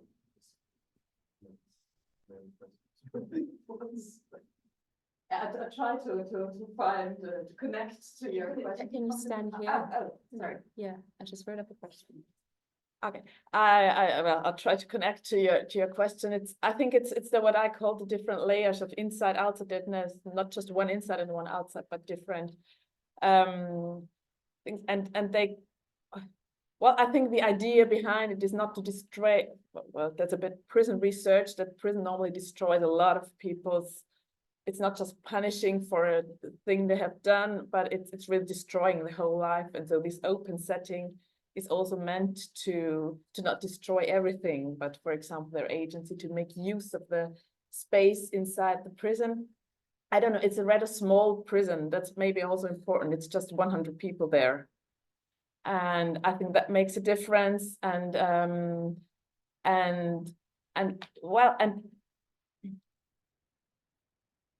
that's where I was very curious on this, I came upon this concept of trust inside the prison, because they make use of the freedom. You're right, they are, well, they can interact with each other, they can really use the space inside the prison to do their things, but they can also go outside and they are not controlled every time they go in. So I said the permeability, but there are a lot of drugs going in and out. And so they also make use of this space, but I think what's important is it's not just the fences that separate one layer from the other, but there is like this trust and this holding to the rules that connect layers to each other.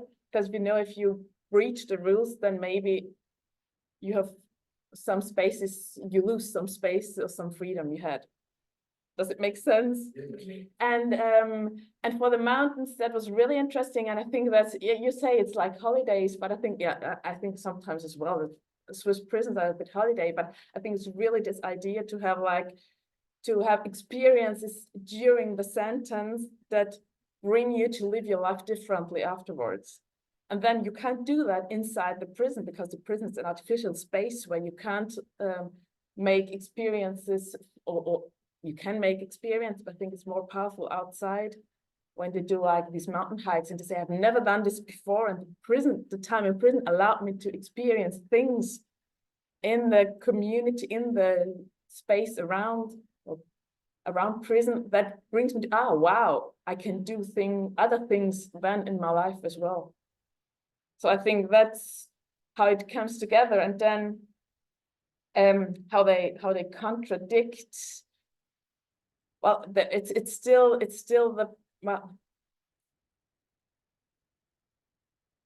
I don't know, maybe we just have to find out a bit more. An example. Yeah. A social worker. Yeah. Usually social worker they have ambiguous role because they are part of the institution, Yeah. so they're officers, but they sometimes need to step out of the line and do something that is more close to the people. And Yeah. In case of these social workers, because I can imagine that they're not just, like office social workers. Mhm. They affiliate with Yeah. incarcerated people.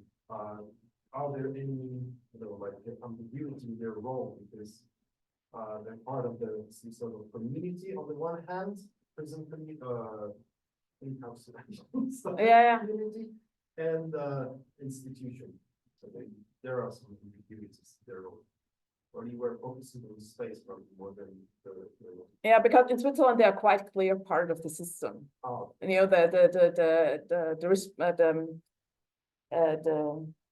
the main person of the social service is the vice director of the prison, and it's the social workers who decide also on conditional leave, or who prepare everything, who give the great lines for deciding on like conditional release or other quite hard decisions. And so they're really more part of the institution, but they have some discretionary power to decide on things that's like happening outside what I said, the mental places, and when they talk about it, then they have some leeway to decide if they consider certain things that are outside the prison in the decisions inside.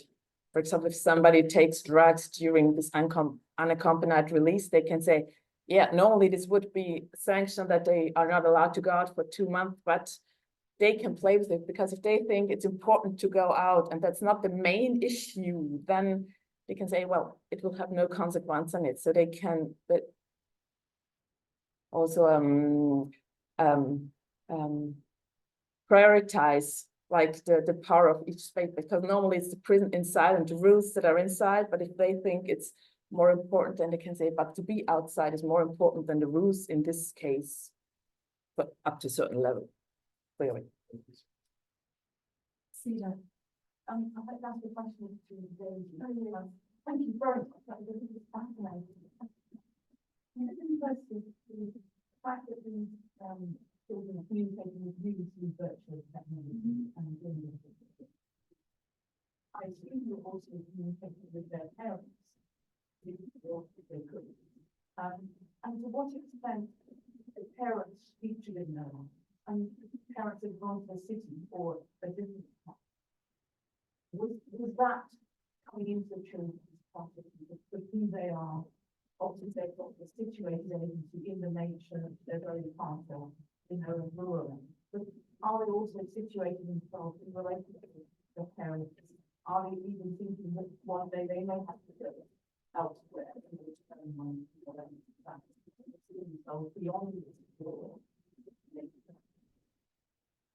So, your is about their parents. If their parents leave away, why wouldn't well, yes, I mean that's partly. But I suppose in the digital story, the children, did the parents feature a story, or perhaps the question you asked me was the story about themselves. I was just wondering how their conception of who they are changed a bit because their parents were somewhere else and they knew the parents were away. And did that concept, were they in the cities, the parents? Yeah. I think it's just a state Amazing. not in the for me, because just like my the term I used, children with migrant parents, I think I don't want us to use left behind the children to describe them, because I think that their parents live away just a status, not makes this kind of situation keep all the time, because their parents will come back every year at sometime the Chinese Spring Festival or some other times together with them.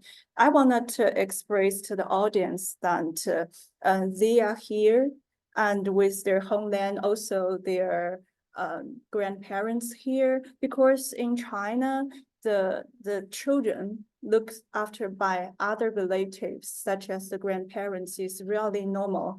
Just like me when I was young, because my parents are busy with their work, so I was looked after by my grandparents. So I just wanted to have to express this kind of status that is children is the subject of my research, and just only with the status and their parents live away for a while, but they will come back. But though their parents live away for a while, but they will always be here with their hometown here, with their folks, can I say folks here, and their family here. So I think it's really normal in this kind of Chinese city. I'm not sure if I answer your questions.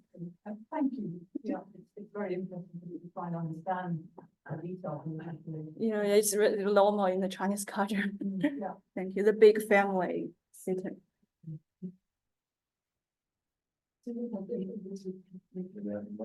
Thank you all for your interesting presentations, but I think it was very convincing for the main points to for reflective social planning, and I would be interested. I have a question on because I remember work, and I remember in the seminar on qualitative research methods, I think we went to Munich to the notorious poorest neighborhood in Munich, everybody knew it.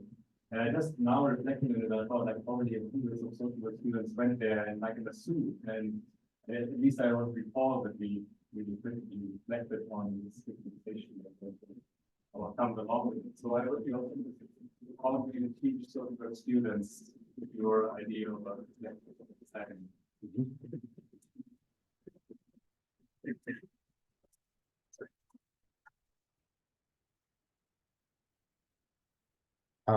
Yeah, I try to get behind this data. I try to get with them, and by observing areas like Hasenbergl in Munich, observing areas in Berlin, these types of area. So you know you're expecting something, and that's kind of wrong, because you know what you will see, and you should be more open to the social realities. And that's what I try to teach, to be reflective. And I remember I was part of a team in the city of Aachen, part of a team. It was like top-down community organizing, and there were like 6 social workers. They were really working hard for their neighborhoods. But when there was a project like sustainable flea markets, they said, no, not in my neighborhood. Why? People there have other problems, not sustainability, and no. Why? Because they assume that these people cannot be part of the new sustainable city of Aachen. Yeah, and this is where you need reflection and more a view on a more diverse neighborhood, because they're not always poor and not poor people. And even if there are 50% poor people, there are 50% not non-poor people. So this diversity, I try to teach in these seminars on methods, for example. Try other methods, not data, but surveys. I remember a situation with a local politician in Aachen, in the city of Aachen, when I presented some results of a survey in a disadvantaged area. And this woman said, this cannot be true, because you're saying the people are so happy there. Yes, they are happy there. But this cannot be true, because it's a disadvantaged red area. Yeah, but they are happy, because they are affordable apartments. This is a green spot. They have the families there, their friends. They are happy, and we have to accept this. And nevertheless, they need more support than other neighborhoods. But this diversity, and I think it's about teaching of the maybe a geographical view on space with different layers. And this is what I try to do, more or less. Welcome. I'm really interested with your talking about the reflective social planning, and because one of my friends from environment faculty has conducted similar research with the psychiatry, with the civic rights with people about the social planning. But for my understanding, I think the scholars from the environment department, they pursue more with the positivity insights with their research. But for social workers or social work scholars, I think most of us use the constructivity.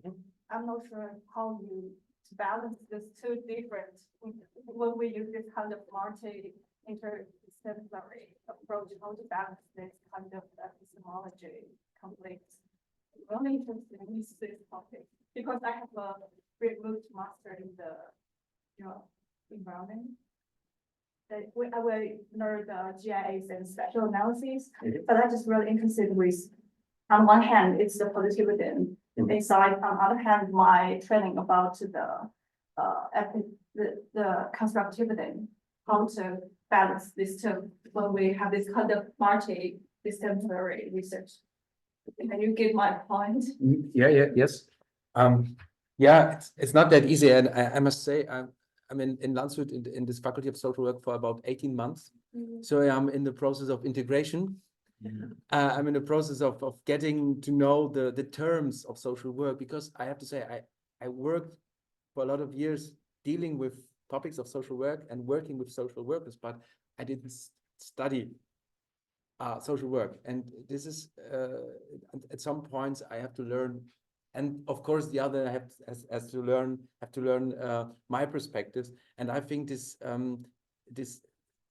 speaking of different layers, speaking of different a different point of views of methods, I always say, I always try to teach in a seminar of methodological approaches, the constructivism, and to see not to focus on the reality of a neighborhood, of space, but the realities, different people of the institutions, of social workers. So there are a lot of different perspectives, and it's not about getting them together to one reality, but see there's always different perspectives, and trying to work reflective means trying to be more open. That's the most important point for me. So there's this struggle, and I wouldn't say that I'm really prepared to answer this properly, because I have to do more. Hard to think Yeah. the truth and Yeah. also people's meanings of the. Yeah. I think it's really difficult part for me. I'm really interested in ways to But explore more in the future. yeah, but I think it's if you make this survey and you have like this data, these results, so they are happy with these problems, and we need more help there, and then there are other methods like mental maps or like network analysis. So the combination of methods, I think this is one way to get a broader perspective, and then to see, okay, because what is truth in a survey, for example? Like I said, people said this cannot be true. Why? Because you have always this kind of But I think we have to be cool with that there are more than one perspective, more than one feeling about it. So there's always a subjective life world, and then there's the social space as an organic, fluid thing where people work, where people dealing, where people talk about, and this is like one mixture of so much communication, so much working, so much feeling. I think we have to be aware that that's the reality, that there are more than one that there's more than one reality. And I think it's very related to the methods we choose, because as we see like these maps of life worlds, of neighborhoods, so different from a child's perspective, from elderly people's perspective. I think this is for me. This is the main key to this question. Can I ask to what extent I was thinking about how you previously dealt with agencies that cropped up in different ways, and that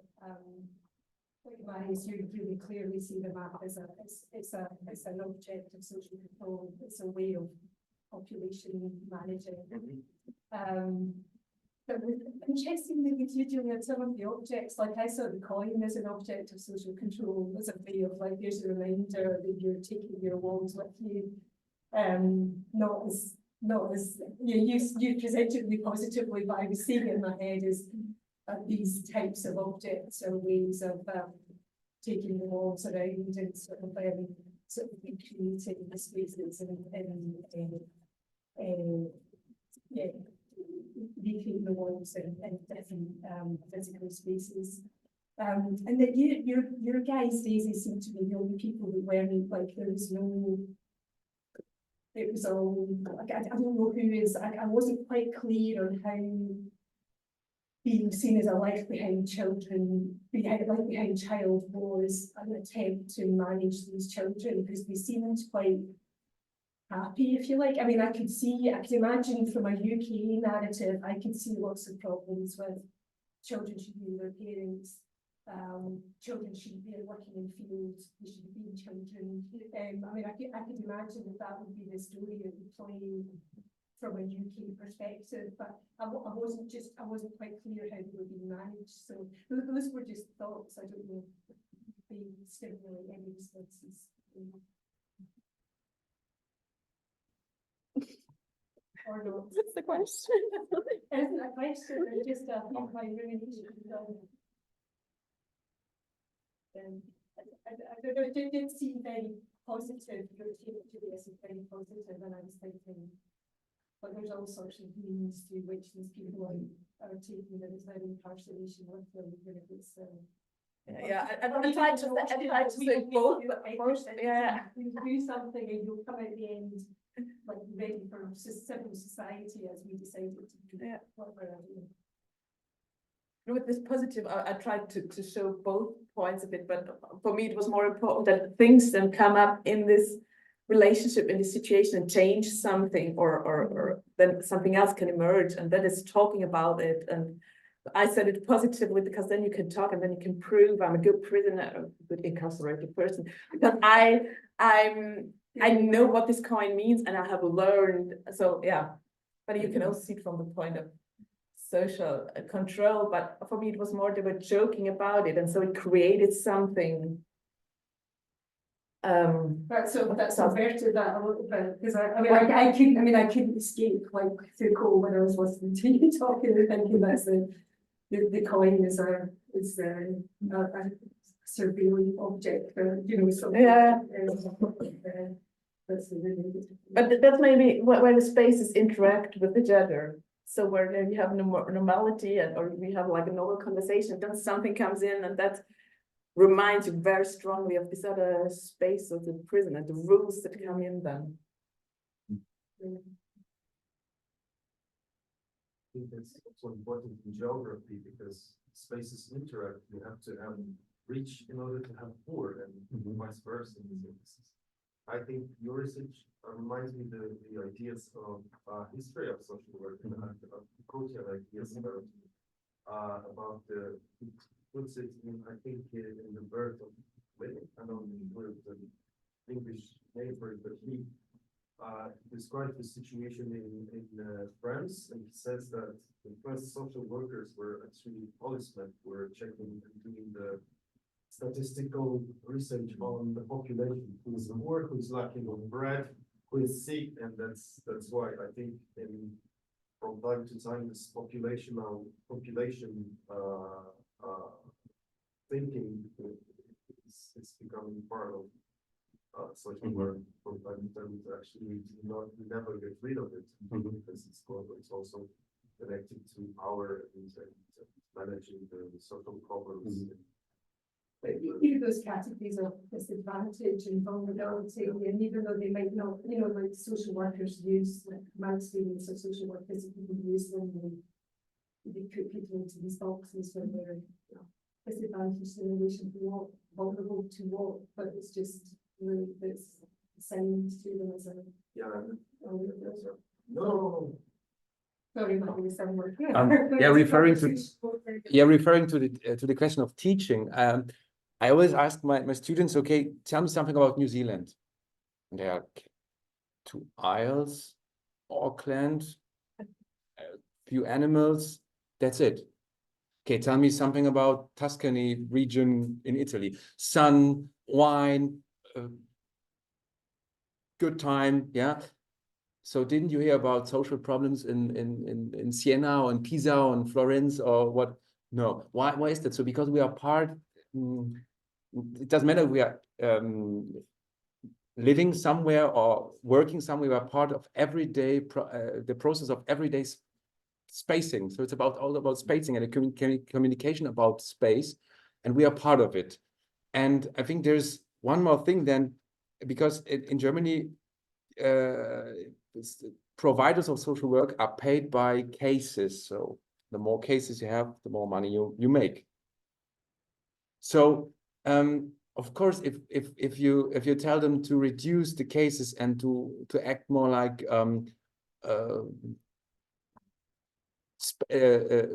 oriented by the space, spatially oriented, it's more like, yeah, but who pays for it? Who pays for it? No one.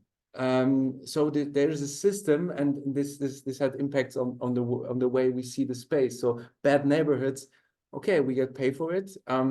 There are problems. Oh, this is the true, yeah. So the arguments are really clear, but this is something when we get to the communication, to see the strengths, to see resources, and to see the people as not as bad neighborhoods, inhabitants, but as people, because we are part of this communication. It's really, really important how we use the terms like Brennpunkte, to burn, yeah.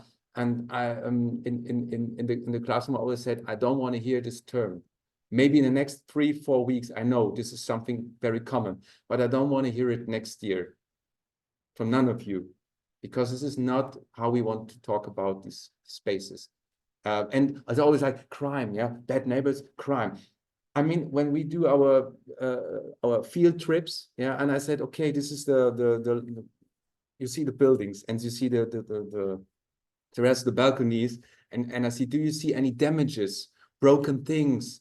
There's so much private things in public spaces. People don't take into their apartments. Yeah, they are leaving the things outside because they trust the neighbors. So this is an indicator that there's no no-go areas. Yeah, this is another term, no-go areas. What is a no-go area? This is something about, this is what we communicate, and we should be reflective about this. So it's about spacing by communication. Oh, gosh, I thought we had to have 12. We don't have No, Yeah. 12. Oh, is it 12? Oh, I have so many more questions. Yeah, me Oh, too. sorry. I'll need to ask, I need to say, in Scotland, we have, it's called the indices of multiple deprivation, but there is a #1 most deprived neighbourhood and a 6,454th most deprived neighbourhood. It's horrible. It's like to be #1 most deprived is horrific. Yeah, sorry, I thought we had to have 12 because I wondered why Sarah was leaving.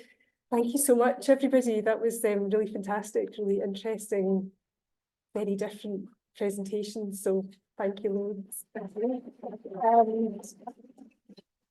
Before people go, just in case you don't come back, next year the SIG is planning a focus on ethics.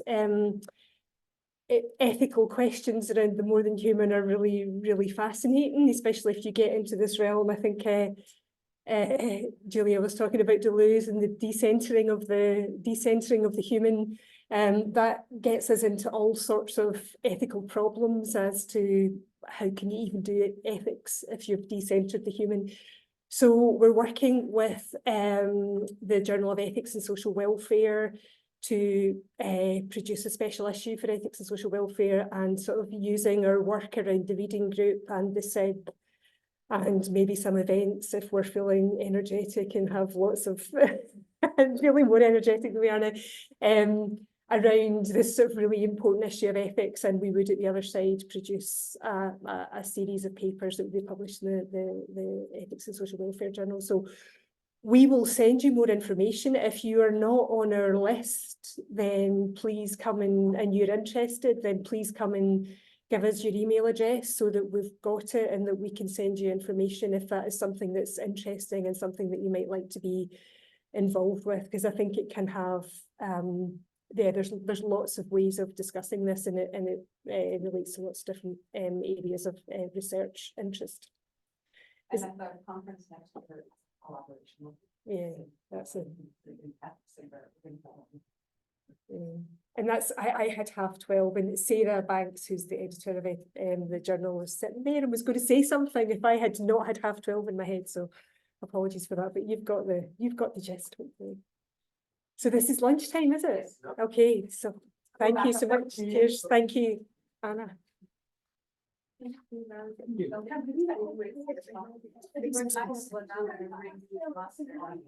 Thank you so much for everything. This was great. Thank you. You're welcome. I hope you kind of can follow. It's really hard with the sound, I know. I'm trying to. No, I could hear everything happening in the front. This is just for feedback, so you know for next time. And thank you so much for putting the question. Everything worked brilliantly. Thank you so much. I'm really happy I could be part of it, even if I'm not there. Thank you so much. It was great. Are you coming back after lunch? Yes, I will try to come back. Yeah, yeah. So I just sign in the same or Same thing. I'm just going to pause the recording, but I'll leave it open so you can stay here and just turn everything off, or you can come back in. But we'll be back in about an hour, 50 minutes though. So yeah. So much. That's great. Perfect. Thank you.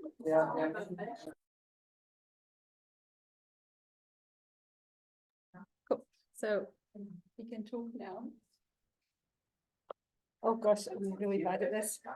Welcome everybody to the second half. Good, all the hardcore people are here. We're going to have some super interesting chat.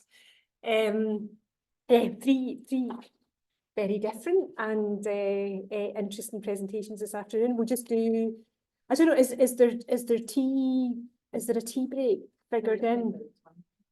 I don't know what we want to do, if we want to go with the 3 talks and then have a break, or if we want to do what we did this morning and have 2 and then a break and then 1 and some chat. I'm democratic. Yeah, it's nice. It's nice to move after an hour of sitting down, isn't it? It's not good for your biochemistry. So yes, let's do that. Okay, so we'll have James followed by Verena, then a short break, and then Tina, and we'll have a discussion. So first of all, to James, I'm happy to meet in person, not in a square box, who's going to also focus on young people. You're bringing some ideas together, young people in neighbourhoods. Cool. So I'm going to pass on to you. Hi, I don't know if Anna's there yet, but hi, Anna. And she's Irina will make you stand in this spot. Sorry. Again in the box. I'm trying very hard to.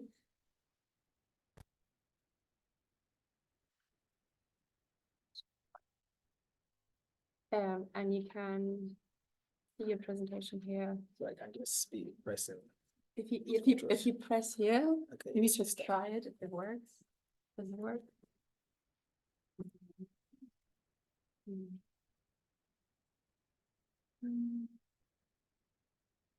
Oh, I'm going to this. No, it works.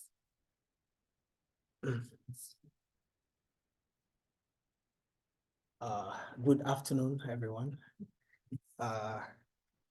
I am also very, very pleased to be part of this SIE once again, and I really enjoyed the presentations that we have had so far. And as a doctoral student, I am also learning from the experiences that you shared.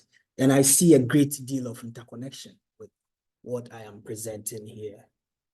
And I have titled it Mapping Young People's Neighborhood Nature Places Towards Sustainable Wellbeing and Social Inclusion. And finally, I make some bullet points to just suggest possible implications for social work, research, practice. And I am a doctoral researcher at the University of Jyväskylä, and also I work at the Natural Resources Institute of Finland. And I am also a member of the Astra project. And my research mainly focuses on broadly eco-social work and well-being, but more specifically, I try to understand the natural environment and how it promotes sustainable well-being for young people in precarious situations.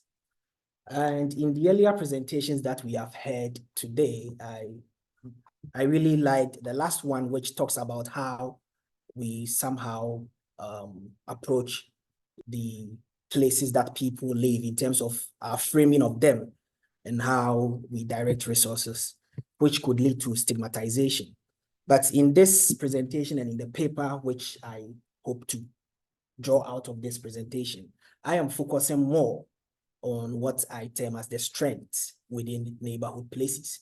And I identify the natural environment as a strength for young people within these neighborhood places. So beyond the needs of people in neighborhoods, in communities, and beyond the problems, I look at the strengths. And just a brief introduction. This is a direct quote from Amy Hillier, and I read, about a century ago, social workers played a leading role in the social survey movement that brought muckraking journalists, settlement house workers, businessmen, academics, and charitable foundations together around a common approach to studying communities. These pioneers used foot surveys, interviews, statistics, and maps to document the living conditions of the poor in modern cities. They believed that capitalism, industrialization, urbanization, and immigration disrupted social networks and created a range of social problems that were often beyond the ability of individuals to overcome on their own.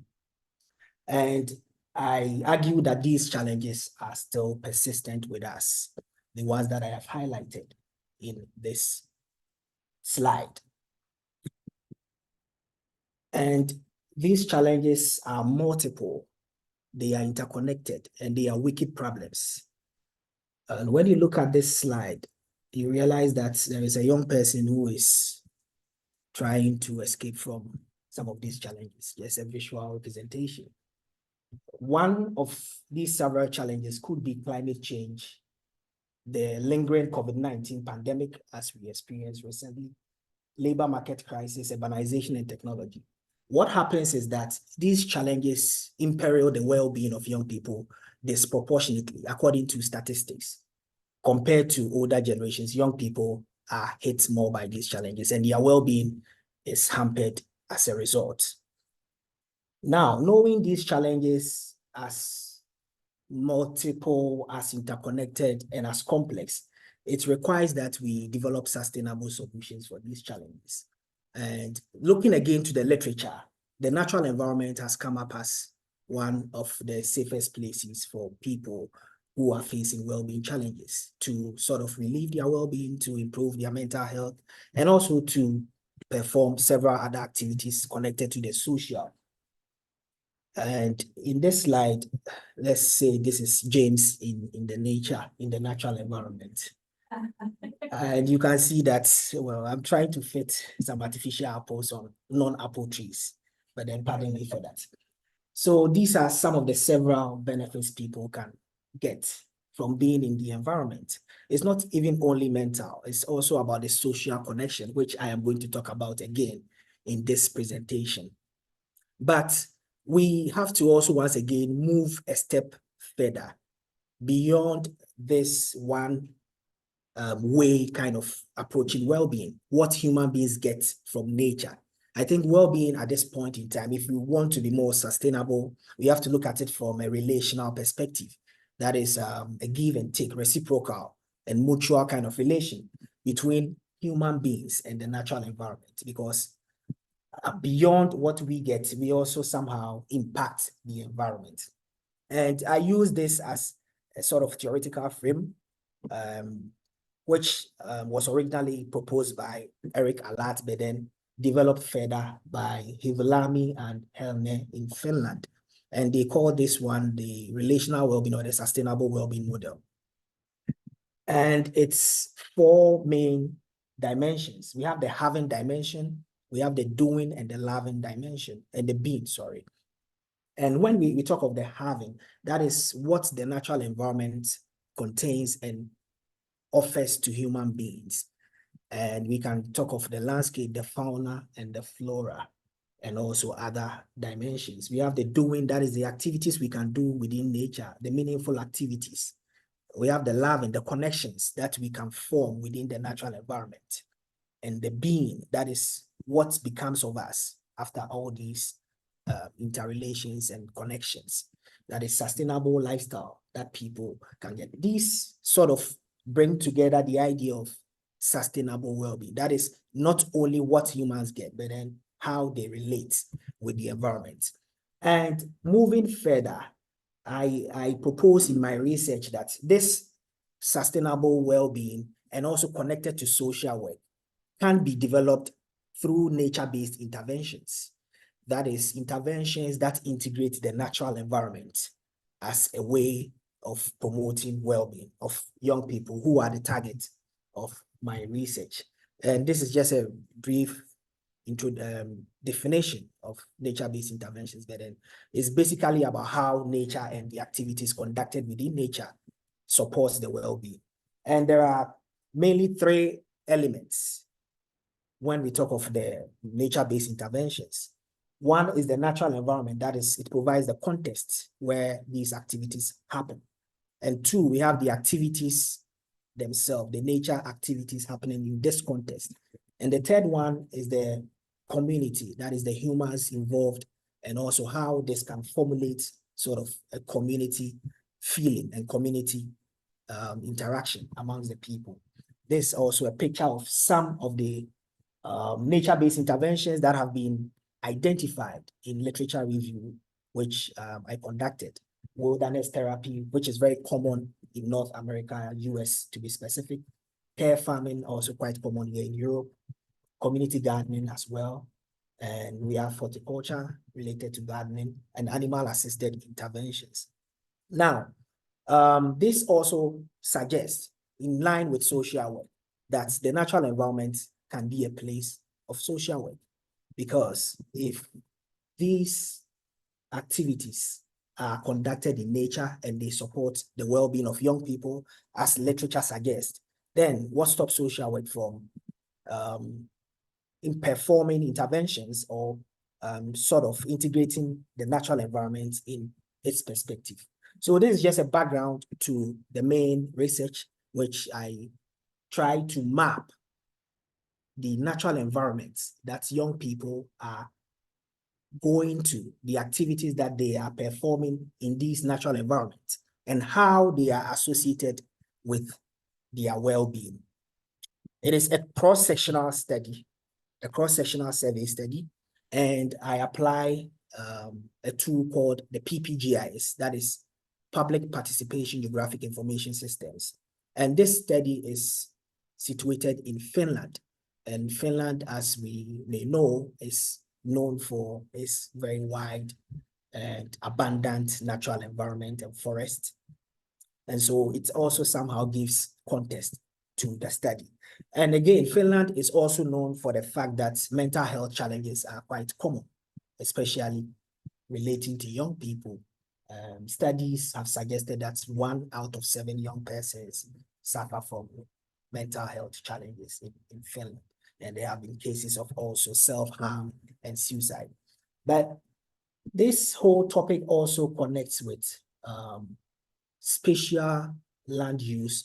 And again, looking at the literature, you realize that young people, especially those who are in low socioeconomic backgrounds, they are underrepresented in spatial land use statistics. That is information about how they are engaging in their various neighborhood environments. But this is very crucial, especially considering that these young people may face significant well-being challenges and even health challenges. And to be able to address some of these things, it is important that we know how these young people, or young people in general, are engaging the environments that they live in. And some of the specific issues that the research seeks to identify is the favorite environment of young people. All young people in northern Finland, Oulu, the city of Oulu, were surveyed in this research. And one of the things that the research sought to identify is the favorite environment, where they are going to most often. A second thing is to also identify the motivations and also the hindrances. Why are they going there? What hinders them from going into these places? And what activities are they doing in these places? How frequent are these activities? And then we try to find the connection with their well-being and social inclusion as well. Something brief about PPGIS. And again, we will understand that mapping is not a new thing in social work. In fact, when you go back into the settlement houses, they use maps to sort of visualize community needs and plan resources and interventions for them. And there have been also maps called participatory GIS, volunteer geographic information, and so on. These are more qualitative, especially social work with our social constructivist background and the quest for social work to sort of portray and share the lived realities of people. Usually we tend to go more qualitative, but also infusing quantitative dimension in social work helps to promote the evidence base And as we also heard in one of the presentations, policymakers are very interested in these specific indicators and numbers to be able to know that, okay, this is the issue. That's how they want to be communicated to. So the PPGIS is similar to other qualitative tools. And what it does is that it promotes participation, especially for some of these young people who may not take part in the decision-making process when it comes to land use, which is important for their well-being. And at this point in the research, the data has been collected and we have some preliminary findings, not the whole findings. And so I would share some of them with you so that we see how the issues are coming up. This is an image of the area where the research was conducted and some of the places that have been mapped. And again, interestingly, in the earlier presentations that we had, you know, there are certain places, I think in almost every country, there are places where you find people tell you that, okay, this place is a dangerous place, you don't go there, be careful when you are going to rent and all that. In Finland, I think I live in such a place. And I think this place, I live around this Topila. And after listening to the presentation, I go back and see this map and I realize, see the mappings there. I'm trying to map the strengths, but this place is stigmatized as a dangerous place. But see the strengths in this area. And there's lots of natural environment and people are marking that they like to go to this place to enjoy whatever nature presents to them. So this is a very important thing to highlight and not only be so fixated on always finding problems and where we should put interventions to, but also strengths. And the study was conducted in Finland, but not only for Finns, even though we didn't get lots of other nationalities answering the survey. So you can see a representation of some of the countries, the nationals from other countries, immigrants who answered. This is how the young people identify their favorite environments. In Finland, the study shows that the forest environment is the most preferred place for young people.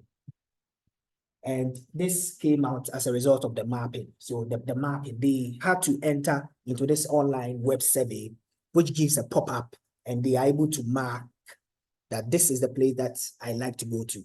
And in the analysis, we downloaded the map of the country, and we are able to use geo coordinates to identify where exactly these young people have mapped and identify what type of environment that is. So you can see different kinds of environment here. We have the forest, we have rock areas, we have beach areas. Oulu is also known for its beach. We also have wetlands and so on. So this information is very crucial. I earlier talked about nature-based interventions and also how social work can integrate this into the practice. But then how can we do that if we don't know which environments people like to go to? How can we do that if we don't know that young people prefer forest or they prefer wetland? So this is going to be a very crucial information for intervention. Again, the nature activities were several of them. People were marking, jogging, cycling, and hiking, and camping, and so on, exercise, several activities. And the most common of these activities was the jogging. Jogging involved, yes, commuter walking, and also others used to go with their dogs or pets to just experience nature. And again, this activity can also inform our intervention, as in what kind of activities can we plan? What kind of nature activities can we plan for young people in the age brackets that this research investigates? So this is also very important. I would talk about them again in the implications area. But in my title, I try to again identify how all this connects with social inclusion. So as part of the survey, we asked about the motivation for going into nature, and socialization came out as one of the main factors. And within the socialization point, young people identified social contact as if they go into nature because they want to meet other people or spend time with their family and friends. Others also identify that it was recommended by someone. So all this brings to the point of socialization, nature, the natural environment as a space to socialize. And also we had another point about physical activity in nature, which at the moment, the preliminary findings show that it strongly correlates with sense of belonging and also connection to home country.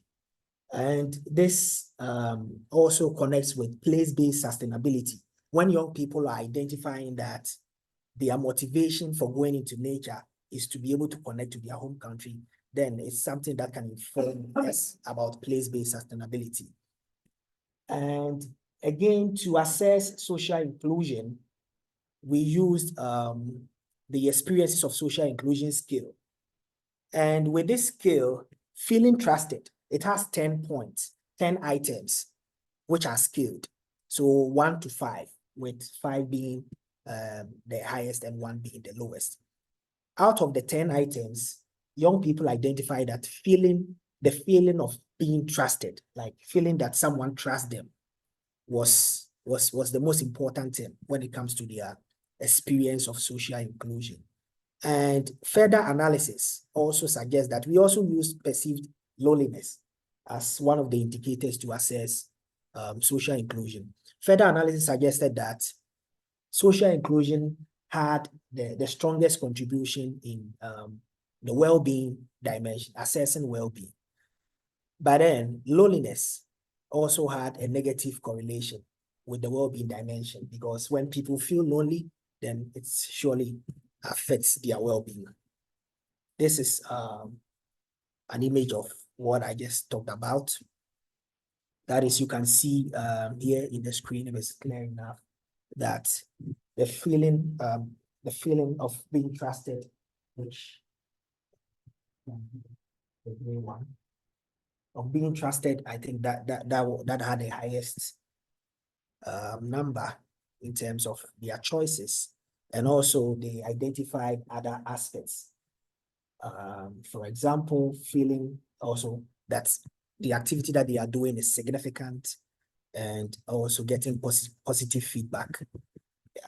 So this is sort of a representation that the natural environment, aside its kind of utility to the mental well-being, it also promotes the social inclusion of young people. And so it is something that social workers must be interested in, because we deal with these issues as well. And I will just proceed to show you some of the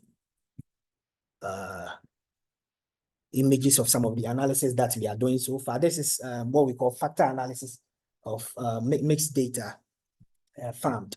And it's not so clear here. Sorry, apologies for that.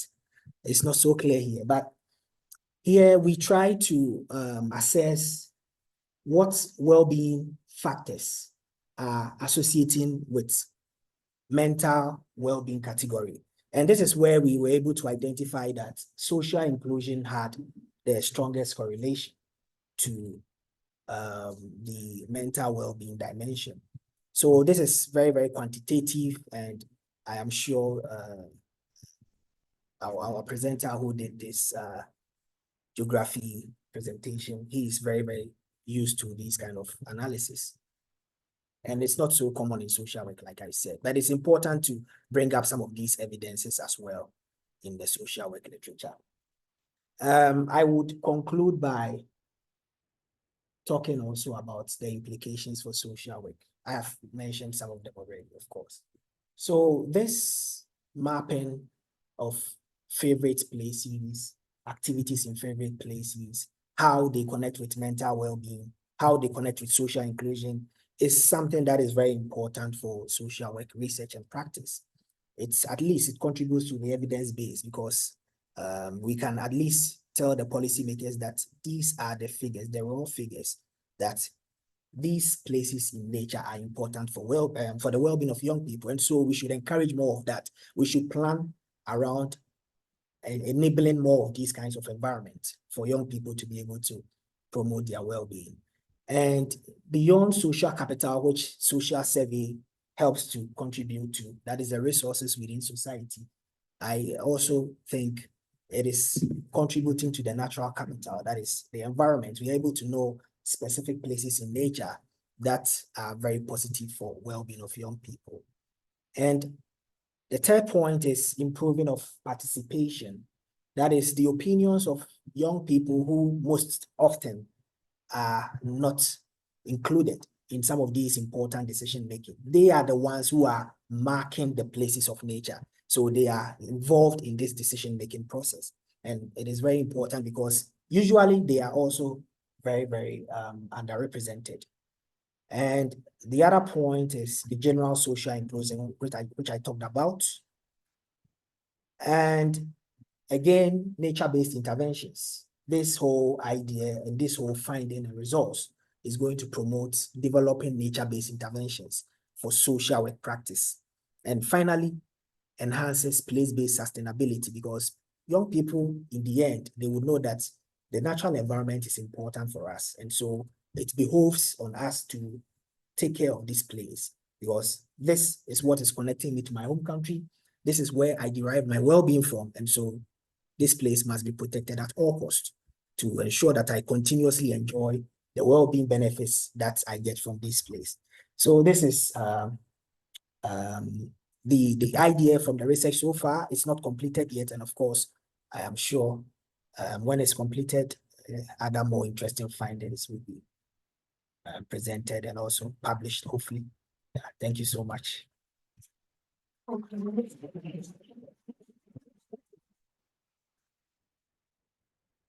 you so much, James. It's very nice.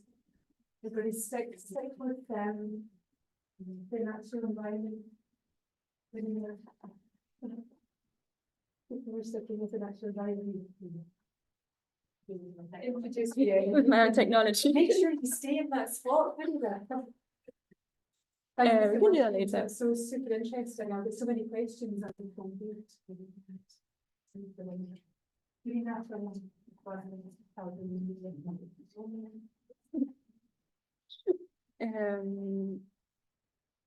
me just see. You've broken the technology. Yeah, now that it's my turn. Did you want me to do it? No, it's fine. I got yeah. Oh, you don't see it.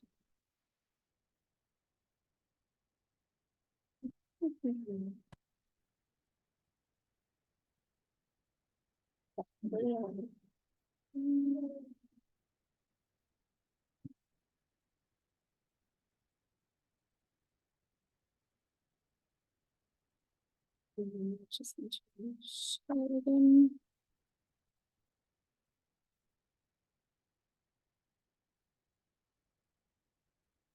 There we go.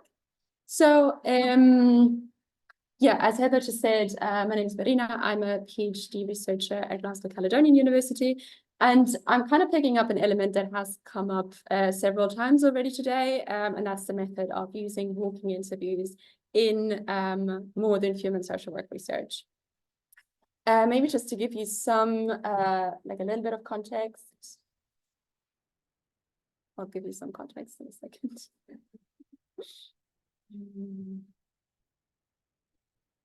There we go. So my PhD research does kind of tie into what we've mentioned already today. So the more than human turn in social work, the new materialist turn in social work, but also the vegetal and the plant turn that we can observe, not in social work yet, but in environmental humanities, environmental philosophy, where we have new areas of research, like such as plant neurology, for example, where we really can see or like really more experience and research how plants find their ways of living, how plants influence people. And you have like exciting fields like ethnobotany that really looks at people-plant entanglements. And that is what I do too. So my research was based in a community garden in Glasgow. And I really try to center a more than human perspective in this garden. So centering a more than human perspective and kind of following a relational ontology, what Julia talked about earlier as well, really has significant influence on how we perceive a community garden. Community gardens have been a context for social work previously, also for social work research, but what we have so far is fairly human-centered. So there's like a lot of research about how gardening is good for people's mental health and physical health, and that is really important. But what is kind of missing is really the entanglements between people and plants and people kind of co-create the garden in a way. And that is what I'm trying to do in a way. So changing from an anthropocentric perspective to a more than human perspective then changes our vantage point quite significantly. And this has also influence on how we do research and like how we collect data and what we consider data. And this is essentially one of the elements that I'm trying to figure out in my PhD as well. So what I did was using mainly two research methods. One was multi-species ethnography. So I became a volunteer gardener in that space for about 18 months. So quite a long time. So there was like a lot of participant observation and photography and so on. And then the second main method was walking interviews, and that is what I'm kind of focusing today. So I'll kind of give a brief overview of the method, and then I'll dive into how did walking interviews kind of play out in the garden where I worked. And I'm kind of touching upon several like very general things like ethics and data analysis and just some considerations of how we can use walking interviews in more than human research. So, so with greater attention, I think, to space and place in social sciences and also in social work, mobile kind of methods in general have become much more prevalent, and walking interviews have been one of the ways to explore this kind of research. And there has been a lot of research with walking interviews into place and memory and health and well-being. A lot of community and neighborhood research uses walking interviews as well. And they're generally considered a fairly flexible and like an open alternative to sit-down interviews, to what we know, because they're very adaptable to many research questions, to many research topics, local contexts, but also participants' needs. Obviously, at this point, I have to mention that not everybody can or want to go on a walk for a certain distance. So it's always important to kind of see whether that is possible for participants. Generally, the term walking interview is very vague, and it's like an umbrella term for anything really, any form of interview that incorporates some sort of walking into its methodology. And in setting up and planning those walking interviews, researchers at some point need to make a decision how, or like where the walking takes place. So how is the route created of the walking interview? And along this question, Evans and Jones essentially distinguish three types of walking interviews. So one is a guided walk where the researcher sets the route, and then that is usually the same route for every interview, and that makes interviews more comparable. The most common one is go-along interviews, and I think, Daisy, that was also what you had planned, where essentially the participant decides where the walk is going and where the route is taking people. And then there is what Anderson called bimbles, which is essentially there is no predetermined route, but you just meet with people and then you kind of see where you're going while you're doing the interview, and you just figure it out. And that is also what I did in the garden. So there was no route planning involved, if you will. Walking interviews are often understood as conversations in place. And that is mainly for three aspects. On the one hand, interviews really take place in a setting that is relevant to the conversation. So while traditional sit-down interviews essentially take participants away from the day-to-day context and the day-to-day activities, walking interviews aim to do quite the opposite and really take place where people are and where whatever the research topic is actually happens. The second thing is that by setting the interview in this context, in a meaningful context, walking interviews aim to what Flint calls recall knowledges of place. So the idea is that human experience and memories and knowledge is inherently linked to place and to a certain environment. And by walking through that environment and exploring that environment together, those kind of memories and knowledges come to the fore. And the third point is that, and this is actually, I think, the most interesting point, is that the flow and the topics of the conversation are not only structured by researchers' questions, but also are like very much prompted by the relations between the individual who is being interviewed and the place. So, for example, in the garden, we would walk past a certain plant or a tree or a vegetable bed, and that simply by seeing it or by smelling a plant, people would stop talking about whatever they were talking about and switch topics and talk about something else. Or people would see something and then remember something and then share their thoughts. So it's a much more like free-flowing conversation. It's much more natural, but it's also much more unstructured, unpredictable. There's a lot of interruptions and silences and unfinished sentences, but that kind of is what makes it interesting. And obviously, this is also what makes it interesting for a more than human research project, because those interruptions and entanglements are really what kind of bring the more than human to a human conversation. Yeah, and there is actually quite a lot of research that uses walking interviews, so it's by far not a new method or anything. And this is just 3 examples that were kind of important for my own research. So Flint's paper here is something I'm going to talk about later again. And then Hitchings and Jones, as well as Pitt, are 2 examples that use walking interviews in a garden context. And they both try to explore people's personal relationship to plants and the role of plants in the garden, really. And Hitchings and Jones's paper is about 20 years old now. But what they really show is how the place where the interview takes place really has an influence on what is being talked about and how people answer questions. So they start the interview in gardeners' living rooms, and they say that when they were inside, people were very insecure and they're very unspecific, and they tried to give the right sort of answer. Whereas when people were outside in the garden next to the plants, their kind of affections and their care for the plants was much more in the center of the conversation. So, walking interviews in the Lamb Hill Stables community garden. So Lamb Hill Stables is the garden where I did or still do my doctoral research project.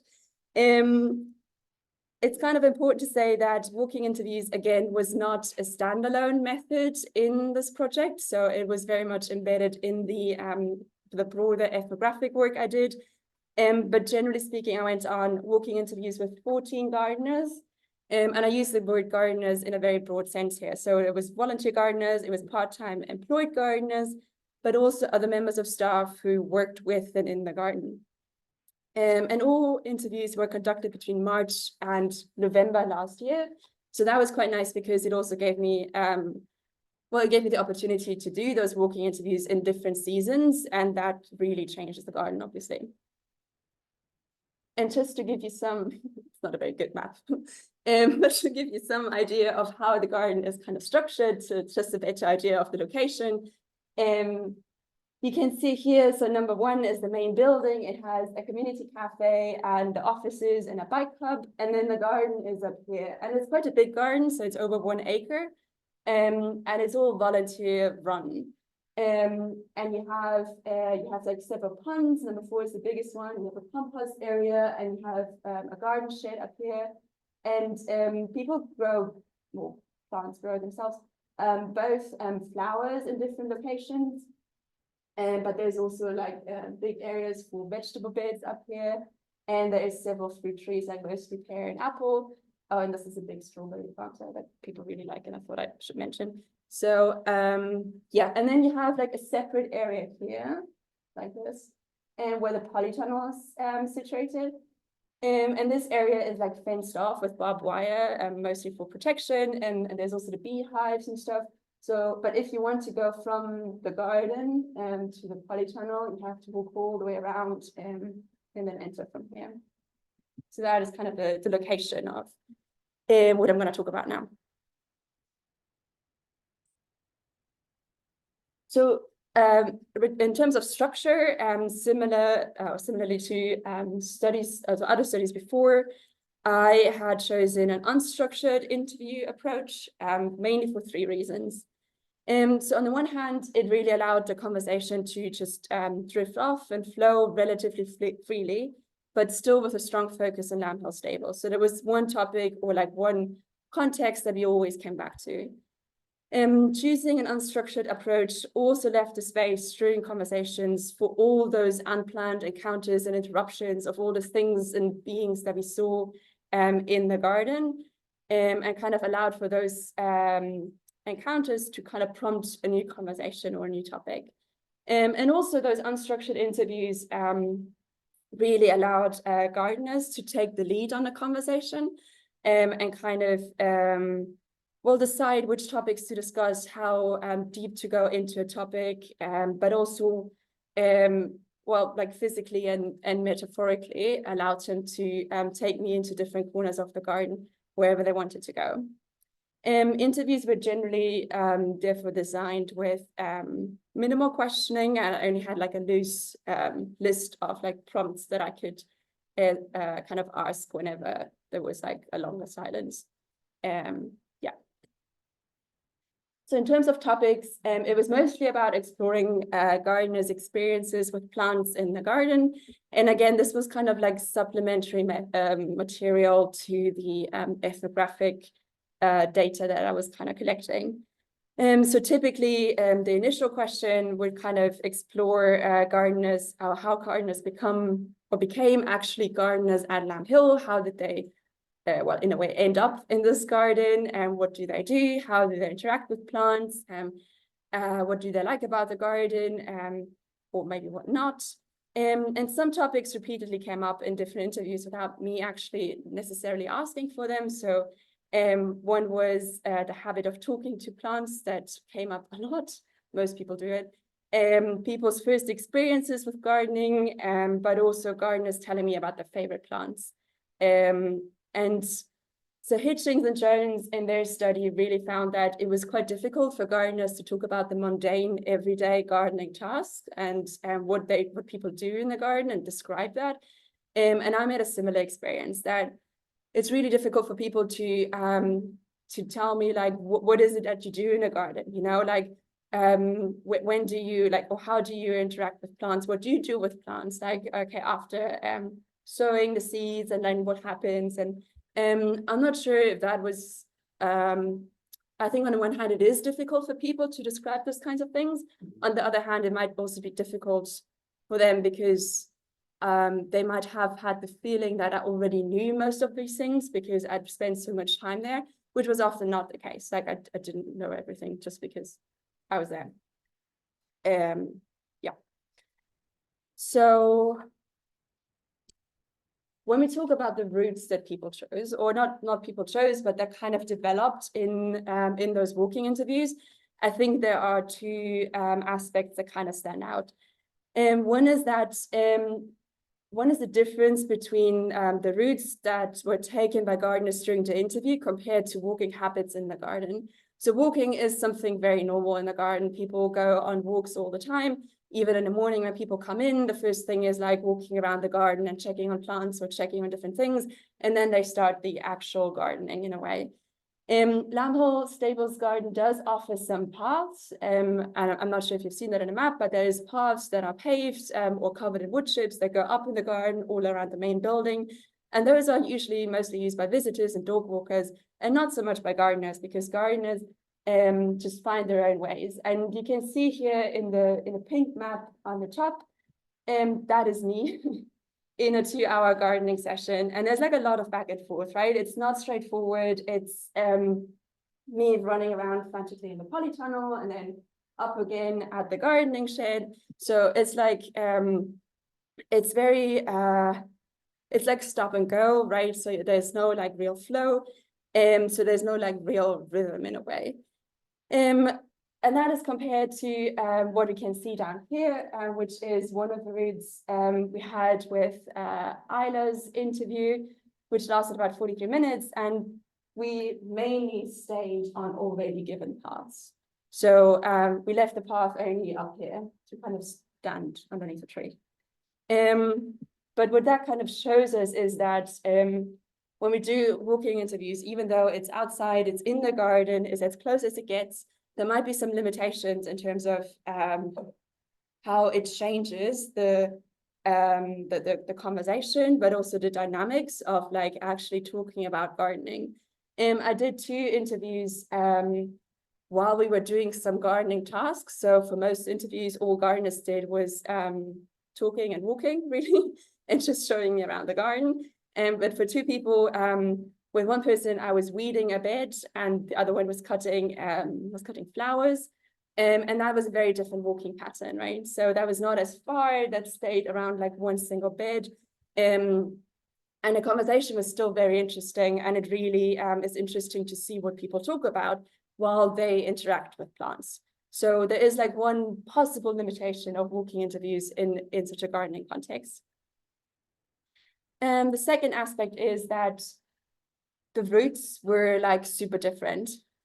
So again, these routes were not predetermined, but were kind of made up on the spot. And gardeners chose very, very different routes. You can see, for example, you can more or less see Sophia up here. So with her, she was one of the few people where I actually did not walk on proper paths, but just in between beds.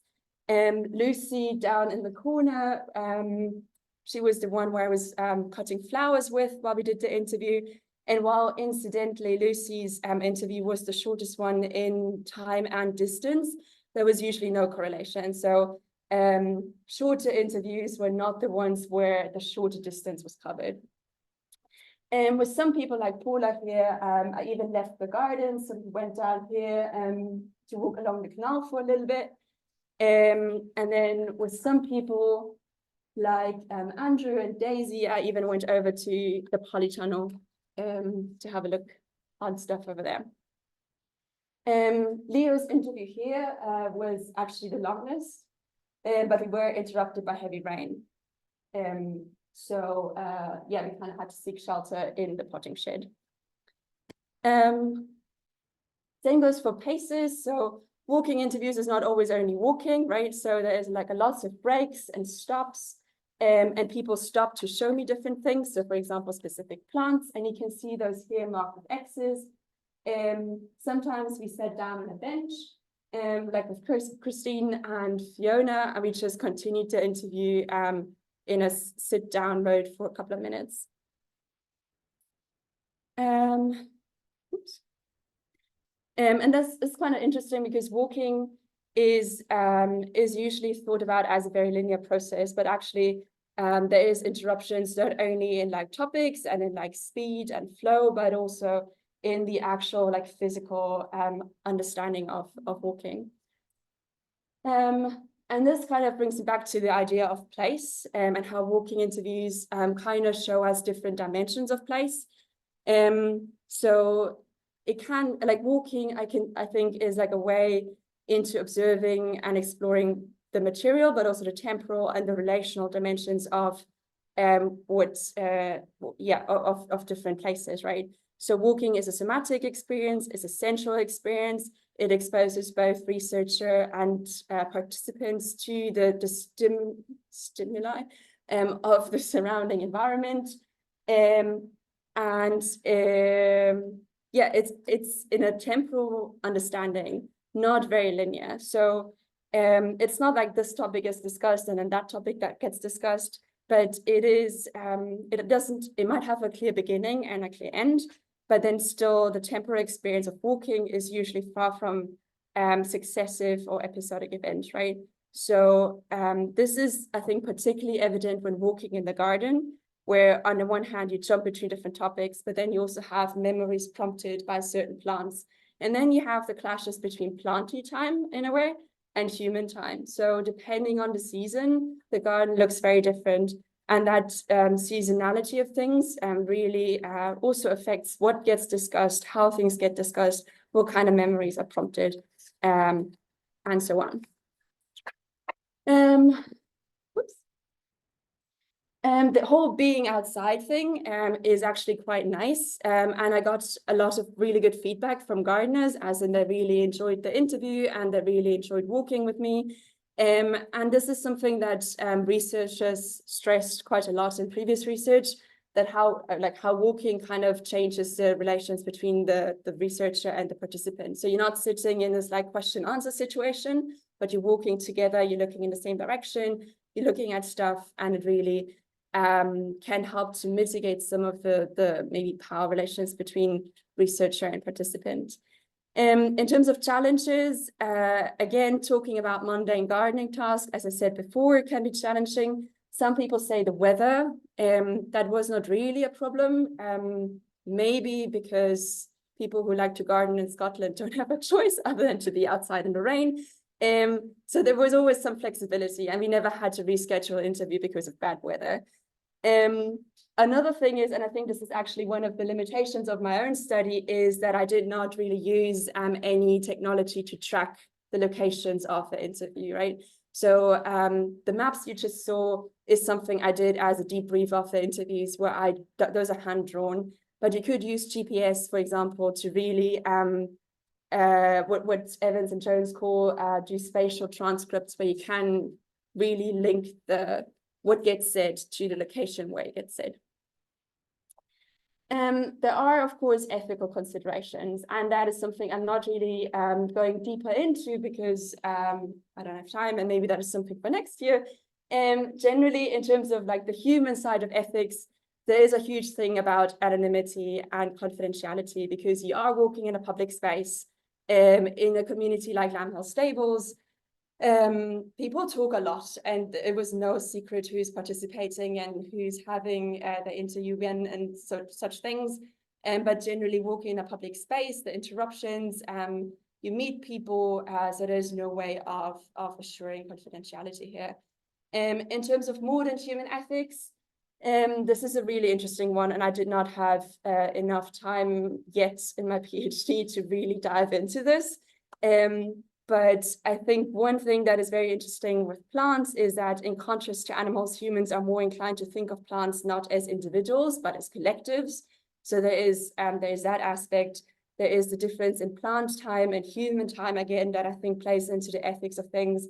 And plant researchers therefore kind of suggest a situational plant ethics and a plant ontology that kind of can help us to think with plants more productively or in a better way. And I think one of the main ethical challenges I had, in a way, is to actually keep up the more than human perspective throughout the research process. So to not fall back into ways of doing research that I already knew and that I'm kind of used to, but to really keep up a more than human perspective. And one of the main challenges I had so far, and this is work in progress, is the question of how to actually analyze the data that we get from walking interviews. And essentially, so the question is, how do we make sense of data that considers not only human perspectives in a method like an interview that is a human conversation, or is a conversation between two humans in a way. So what I did, or what was like very clear very soon, is that normal ways of coding did not really work, because there is no space for more than human agency and perspectives in a way, or ways of influencing a conversation when we look for different patterns in a transcript, for example. So I also got inspired by post-qualitative research, just as Julia did. And essentially, the two things that I'm trying at the moment is one approach of Cora Jung-Bay. She talks about filling in, extending, and multiplying data. So kind of a patchworking of data without looking for patterns. So on the one hand, that is like integrating different sorts of texts. So my interview transcripts are integrated into literature, into conceptual theoretical work, into my field notes.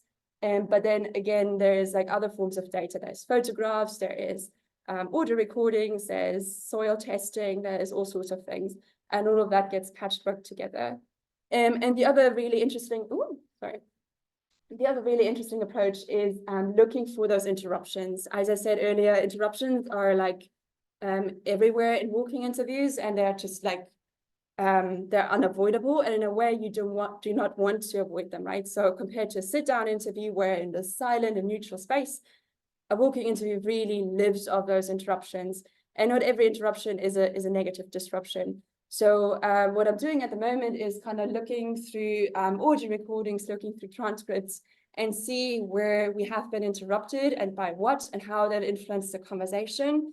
And very often it's plants. So people would see a plant, would taste a berry, would smell a hawthorn bush or whatever, and get really excited about it and jump back and forth between different conversations, and those kinds of interruptions and encounters would trigger so much for the conversation. So that is at the moment how I'm trying to make sense of the data that I have now without kind of putting a too human perspective on it again. So that was a very quick run through of walking interviews. It's a very exciting method, and I think it does have a lot of potential, but again, there is a lot of open questions in a way of how to analyze the data, of the ethical considerations that do not only consider the human perspective on what we see and do. Thank you. Thank you so much, Nina. So should we have like 10 minutes? So when we switch our lights and we have some tea this way and come back to that. I think it's what I have. Is it so we just go, is it how people feel? We can stand up in front of anybody and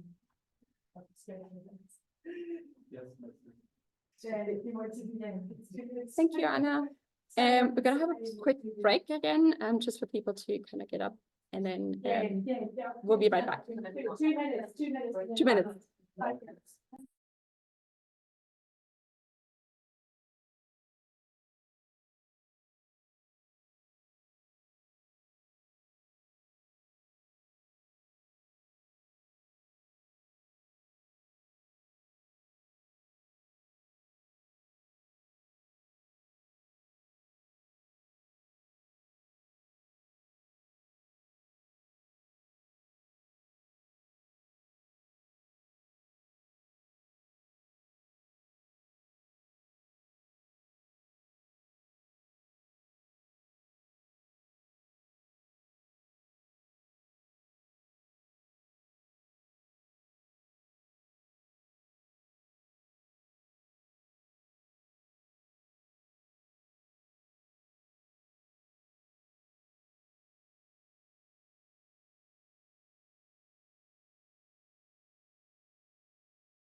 it's just already.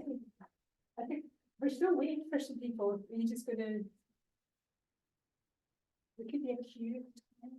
That's true. Do you want us to wait for 2 minutes? We can. How many people in the same? And that is one person who asked about it 2 times.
Thanks, buddy.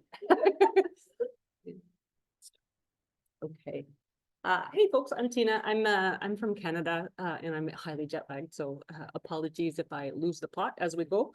The piece that I'm doing today is I'm going to be talking about teaching place in settler Canada, which is taking a look at popular undergraduate textbooks that are used in Canadian social work education. And maybe this will work. Does it work? It did work. I did. I just one click on it and then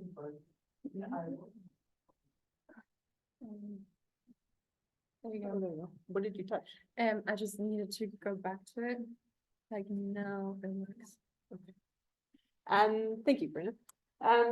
So as you'll probably know or probably familiar, when people from the major settler colonies travel abroad, we often do what gets called a land acknowledgement in the Canadian context or the American context. And so there's I would say, or I'd frame this as there's different pressures on social work in the settler colonies like Canada to think about place and land. There's different pressures on us because of Indigenous settler relations and the politics of Indigenous settler relations in places like Canada, Australia, in the United States. And so one of the sort of highly political acknowledgements of place is something that gets called a land acknowledgement in Canada, and they're common elsewhere as well.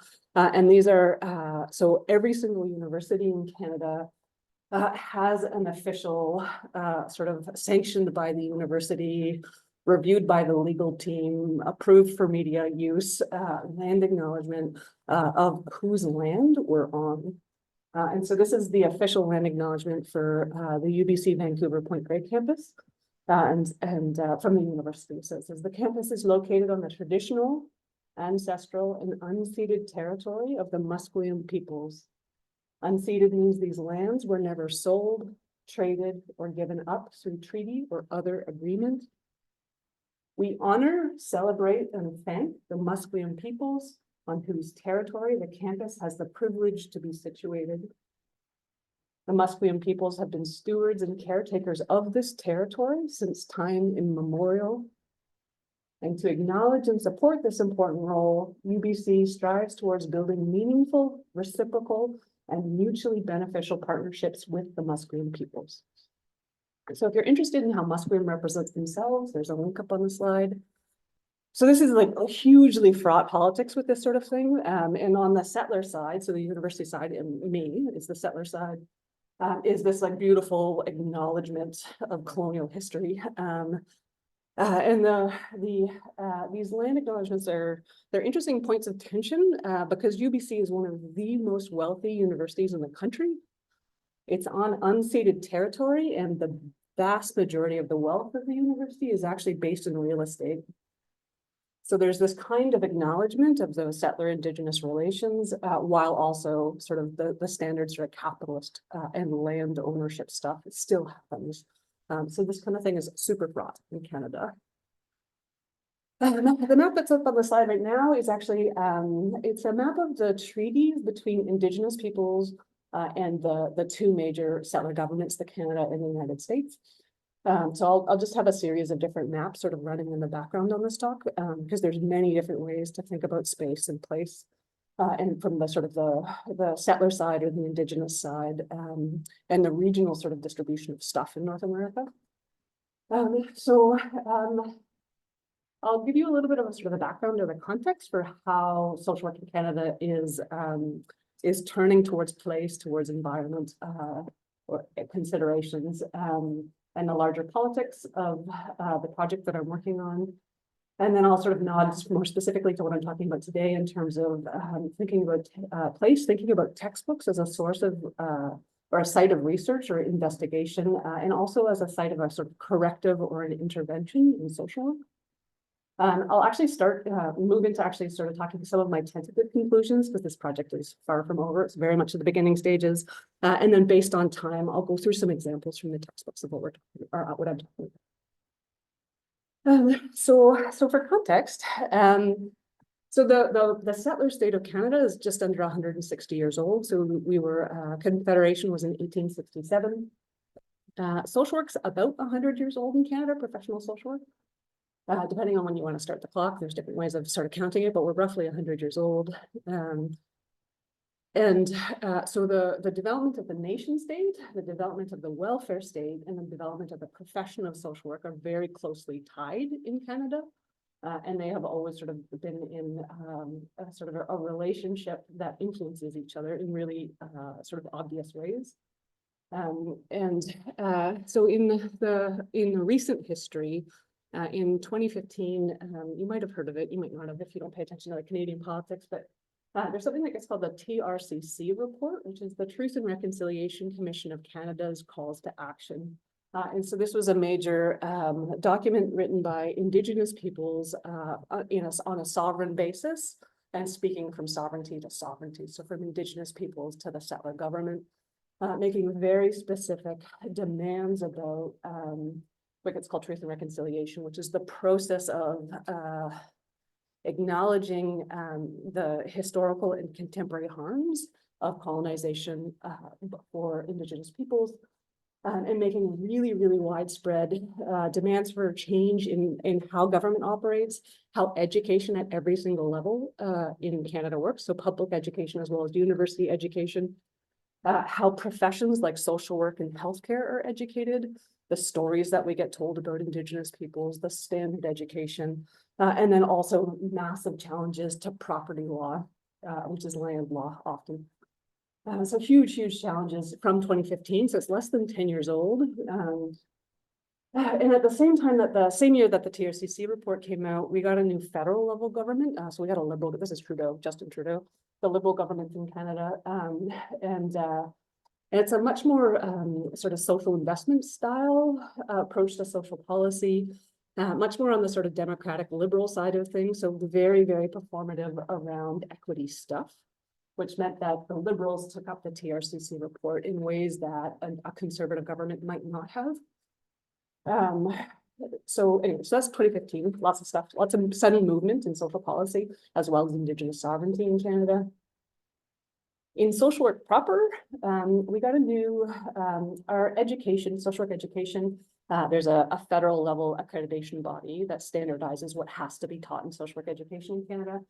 So we got a new standard of accreditation, and it put the natural environment as a top level learning outcome for all social work education in Canada. So that happened in 2021. And then we actually just got a new code of ethics for the first time in 20 years.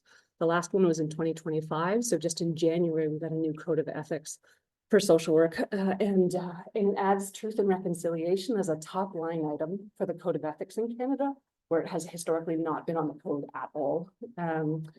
And it adds explicit text around the environment as a subclause under the top level code, clause around social justice. So there's big movements and big sort of infrastructural movements in Canada around indigenizing, decolonizing, Indigenous sovereignty, but also place and land in environment. This is some of the context for this. So I'm doing not anything related to the More Than Human research project that is trying to look at in sort of the historical development of social work and the welfare state in Canada, and the development of social work imaginaries in Canada, how the social and the environment were treated as separate things, and as a kind of corrective to try to do a better job in social work in thinking of more than human questions. So I'm doing some work to look at the published historiography on social work in Canada, some stuff around formal ethics, and then the piece that I'm talking about today is representations of the environment in our textbooks. So this is the larger project, but it's meant as a sort of intervention into discourse in social work in Canada around sort of more than human topics, even though the methods are not more than human at all. So that's the background. In terms of textbook research, I had never actually looked at textbook research before I started working on this, but it is actually its own field of study. And intervention in textbooks, so researching into what's the contents of textbooks and then correcting textbooks is big in the national education scene, but also within disciplines. And so textbooks function to some extent of the voices of disciplines. And so they have a key function as building blocks in the architecture of knowledge. So if you're trying to correct or shift sort of imagination, shift culture, these kinds of things, intervening in textbooks is one of the major ways to go as an intentional corrective. So there is actually a fair amount of research in textbooks. And there's actually textbook research in social work as well. Not surprisingly, most of it comes from the United States. And most of our work on research or research into textbooks looks at the sort of if like a desired topic, like, I don't know, trauma-informed, whatever, or attachment, these kinds of topics, if they're included in our textbooks or not. When there's major changes to the national curriculum or state policy, folks will look at the textbooks to see if there's a match. And then sort of things like changing demographics, like an aging population. There's a few pieces that look at sort of the overall ideology or paradigms that are included in textbooks. And at least from the work that I've done so far to look at the research, I haven't found anything that looks at environment, land, time, space, or place.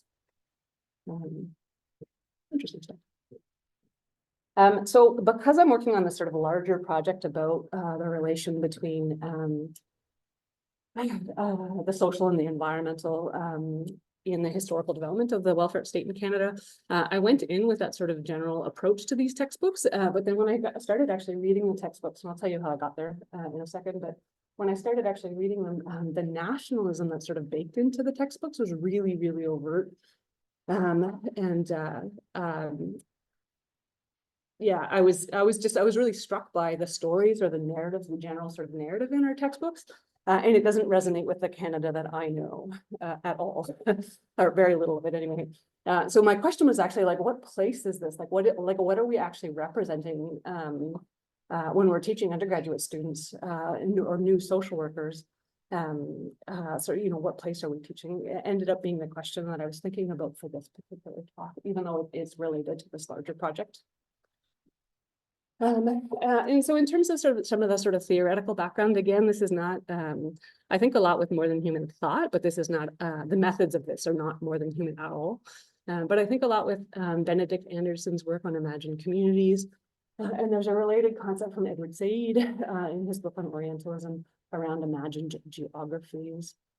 So if you're unfamiliar with Benedict Anderson on imagined communities, his big argument was that the advent of the printing press allowed for narratives, the same narrative, to be shared over time and space. And then because people are reading the same narrative over time and space, it sort of evokes a sense of an us that shares similar knowledge or similar temporality.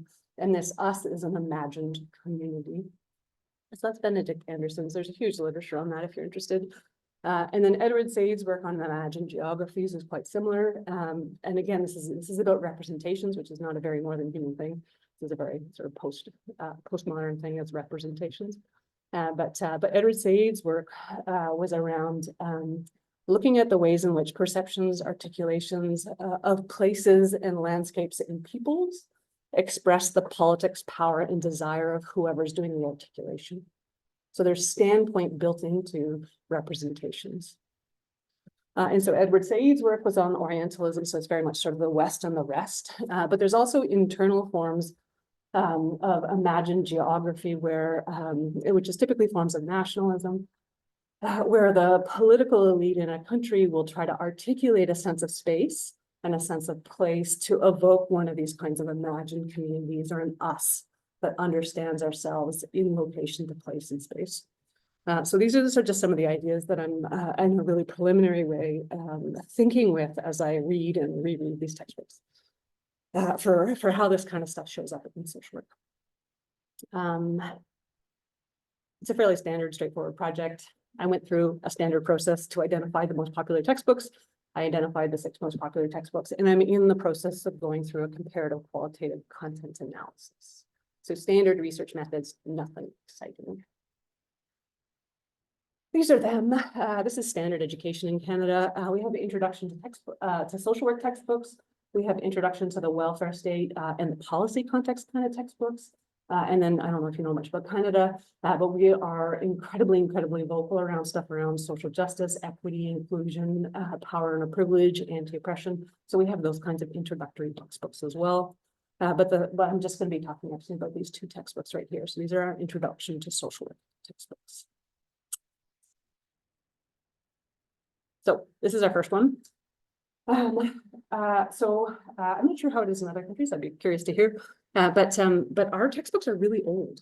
A lot of them are quite old. So this one's actually more than 20 years old. With the first edition came out in 2002, and the most recent one last year. I don't know, again, if you don't know too much about Canada, but we have 2 official languages. We're English and French. English is the dominant language, and French is the minority language. So these authors, they're located in Ontario, BC. So they get this is what gets called English Canada. So this is the Anglophone textbook. The general narrative of this one is state-anchored left political economy. It includes a very specific and very common periodization that gets repeated in Canada around sort of the 19th century as a period of colonial struggle that moved or transitioned into sort of civic and democratic progress and modernization. With after the World War II, you get the golden age of the welfare state is another common narrative in Canada. And then the loss of neoliberalism in the late 70s into the 80s. And then in 2015, we got the Liberal Party. And so there's a tentative hope that social policy is changing in Canada. So it's a really standard narrative. I didn't actually have this when I was in social work education. This wasn't the textbook that I used, but this periodization is just absolutely standard. And it's been standard for more than 20 years. So this is our left textbook in Canada. Here's our liberal textbook. So this one is newer. The first edition was from 2015, and then this one's from 2020. The location of these authors, this is so Canadian. So these guys are in Quebec, which is our French language province, but they're at an English university in the French language province. And the first author is actually American. They're from the United States. So again, this is very Canadian. This kind of composition is very Canadian. In the general narrative of this textbook, it could literally have been written by the Trudeau government in terms of like a sort of a liberal, we're very nice people kind of soundbite. So this is a liberal celebrate diversity narrative, which is very Canadian.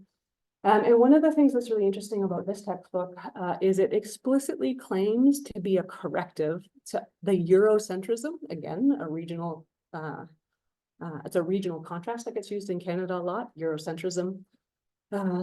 So the Hicks textbook, the other textbook, is Eurocentric, according to these authors. And so their corrective to the Eurocentrism of standard textbooks is to foreground Indigenous and French histories within the narratives that we teach in social work.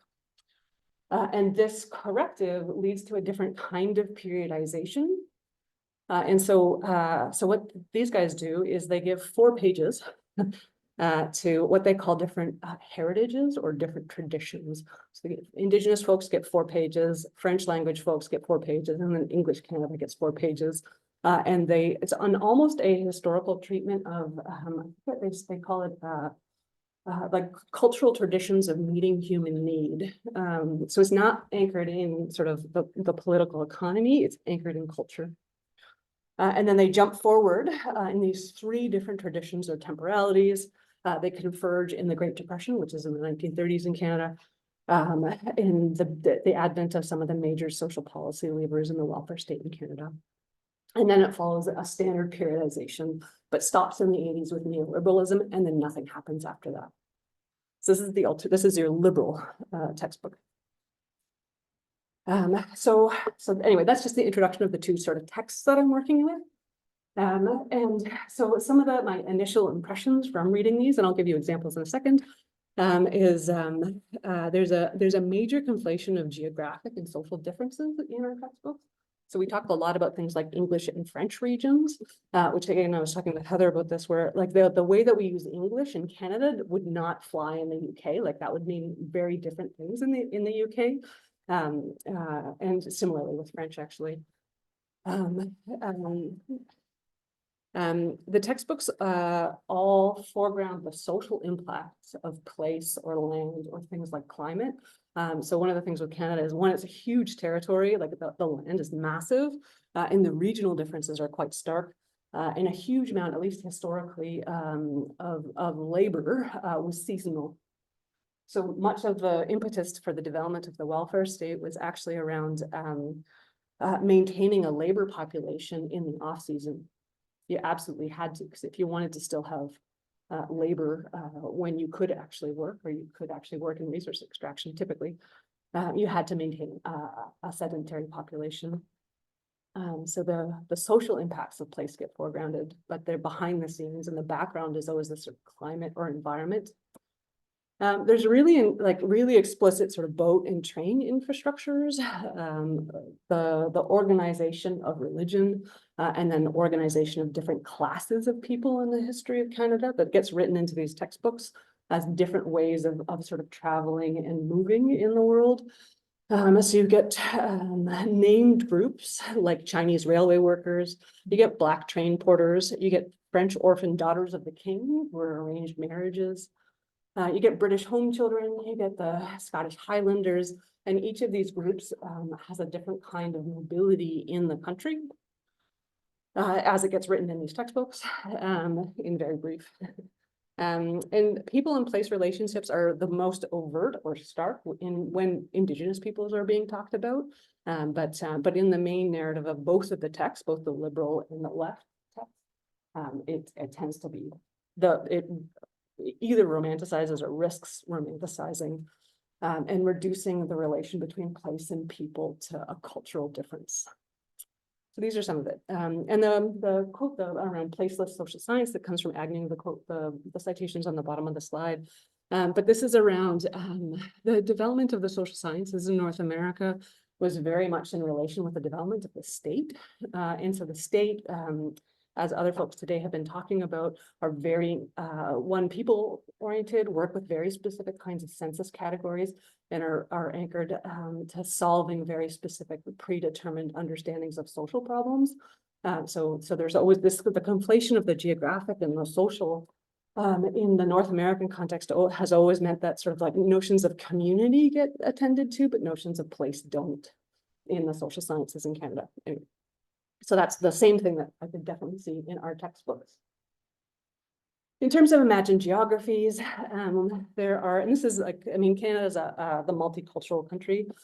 So it's in some ways we're really interesting because there's a lot going on and it's very contradictory all the time. And so it's evident in our textbooks and a sort of the simplified sort of temporalities or groups that are represented in our textbooks. So the past in both of the textbooks, both liberal and left, the past is Europe. And so there's language of English and French ancestors. The past is also US, the USA, and the US's influence in terms of elite social reformers zigzagging over the border and sharing knowledges. Today, in Canada, the story is that we are less violent and we're more generous than the United States, and that we're a good place to be a racialized newcomer. And I'll talk more about that in a second. In terms of imagined geographies and the way that Edward Said was thinking about them, and the kind of desires or standpoint that are written into representations of place. The left textbook, this is sort of classic. The sort of desire that's written into that textbook is around coaxing citizenship-based solidarity out of different peoples and regional differences that are quite stark in Canada, and to reaffirm the state as a protector of citizens from global capitalism. In contrast, you have the liberal textbook, that is, and this is, you know, this is classic. This is Trudeau's government, but it's recognize, celebrate, move on, and prosper, with a little bit of a nod to the problems of neoliberalism. And one of the strategies in Canada is, even though there's sort of like a central or a mainstream textbook, the sort of multicultural recognition, the liberal social justice sort of discourse means that even though there's like textbooks that have been kicking around for 20 years, what the main authors will do is they'll invite Indigenous authors in to author the Indigenous chapter as a way of I mean, there is some sort of legitimate recognition there, but it's also a way of not taking responsibility for the discourse, I think. Anyway, so but in both of these textbooks, both the liberal and the left textbook, there's a very distinct sort of Indigenous standpoint that is quite different than the liberal and the left, and it is around truth and reconciliation. It's about sovereignty and very specifically about land back, which is about returning stolen land to Indigenous peoples, and about healing. So this is Canadian social work discourse in sort of writ large. This map is not from our textbooks. Well, actually, I think maybe there's one of them. I think the left textbook actually has a version of this in it. This is another representation of place, but this is rather than the political categories, either of the settler state or of the treaty arrangements between the settler state and Indigenous peoples. This is territory. This is Indigenous territories, and it's how people actually move or live or distribute over the land. And this does not map onto the political categories of the nation state at all. Yeah, so it's a very different way of understanding place and land. And it tends to, Indigenous folks in North America tend to think of people in relation to climatic regions. So it's not the political categories of provinces or the nation state. It's about sort of the prairies or the coast or the forests or the Arctic. It's about climate rather than political categories. So I have like 5 minutes max left, so I'll just go through a few examples. So this is an image from the left textbook. And so this is your classic political economy story of social work in the welfare state in the settler context of Canada. And so there's no text that explains what this photo is, but my assumption would be that this is a photo of the Great Depression, and that these are unemployed workers at a soup kitchen. So this is your classic left political economy origin story for social work in the welfare state. I'll skip this one. Whereas the liberal textbook that is aiming to make a corrective on sort of the historical imagination of the profession in Canada, rather than beginning with mass unemployment in the Great Depression, they work with culture and tradition instead. And so the quote that's up on the slide is actually from this text down here. And it says, the foundations of social work in Canada can be represented as interwoven braids representing Indigenous French and English histories and the contemporary approaches to social work practice and policy. So rather than starting with the political economy, it starts with culture, which is an interesting strategy. And just so you can hear sort of the Canadian discourse, I'll just jump to a small snapshot of this just in the interest of time, but it says, in chapter 1, we show how Indigenous French and English traditions have shaped and informed contemporary social work practice in Canada. Using the metaphor of a braid, we emphasize the unique ways in which these three traditions have been woven together to formulate and frame social work in Canada. In addition, we show how immigration has further contributed to the mosaic beauty and diversity that is Canada, compelling social workers to envision approaches to social work practice that reflect the myriad heritages of all who live in this country. So this is like the Canadian story of progress, and it is like the geopolitics, the ongoing conflict between between different sort of groups, and particularly in this case, settlers and Indigenous folks are suppressed and turned into sort of the celebrate diversity discourse that's common in Canada, Canadian multiculturalism. I'm conscious of time. In general, there's very clear differences in capacity to move and differences in documented movement, depending on who you are in these textbooks. So the really overt one is that there's lots and lots of settler movement documented in the history chapters in these textbooks. And there's very specific regional allegiances, traditions, heritages. So this one just says the gradual shift from private charity work towards more social scientific method occurred more or less at the same time in Britain, the United States, and Canada. So scientific charity spread to most northeastern and midwestern large and medium-sized cities in the United States, and then from there to Canada. So there's this kind of movement that gets documented. And there's a really funny thing where we're like, there's in parentheses throughout all the textbook, there's like, we're not the United States. It's funny, the contrasts, the national contrasts, but I'll skip this one. But in terms of spatial relations, and I know that I'm on time, spatial relations, if there is settler movement, there is Indigenous confinement. And so this map is actually not from the textbooks. I pulled it from the Library of Congress. And this map it actually shows the extermination of the bison in North America. So you can see the migratory path that the bison used to take. And they're pretty much, they're not extinct, but they're pretty darn close to it. So the quote that's up on the slide comes from one of the textbooks, and this comes from Dr. Raven St. Clair, who's a very well-known Indigenous scholar and educator in social work in Canada. And so the quote from her is, "Decolonial thinking and doing in social work requires us to critique colonialism in Canada. This means analyzing the social, political, and economic incentives behind, for example, the slaughter of the buffalo, the killing of Inuit sled dogs, and the residential school system." So again, depending on if you're Indigenous or if you're a settler, there's different sort of passive movement and different forms of confinement that are represented in these textbooks. Where do I want to end? I'll end here. This will be my last one. So this is a really classic strategy. So this is from the left textbook, and this is the introductory chapter, and this is the start of the chapter. And so the quote that's up on the slide is actually from this little red box down here. And it says, social workers are laying the foundations of the civilization of the future.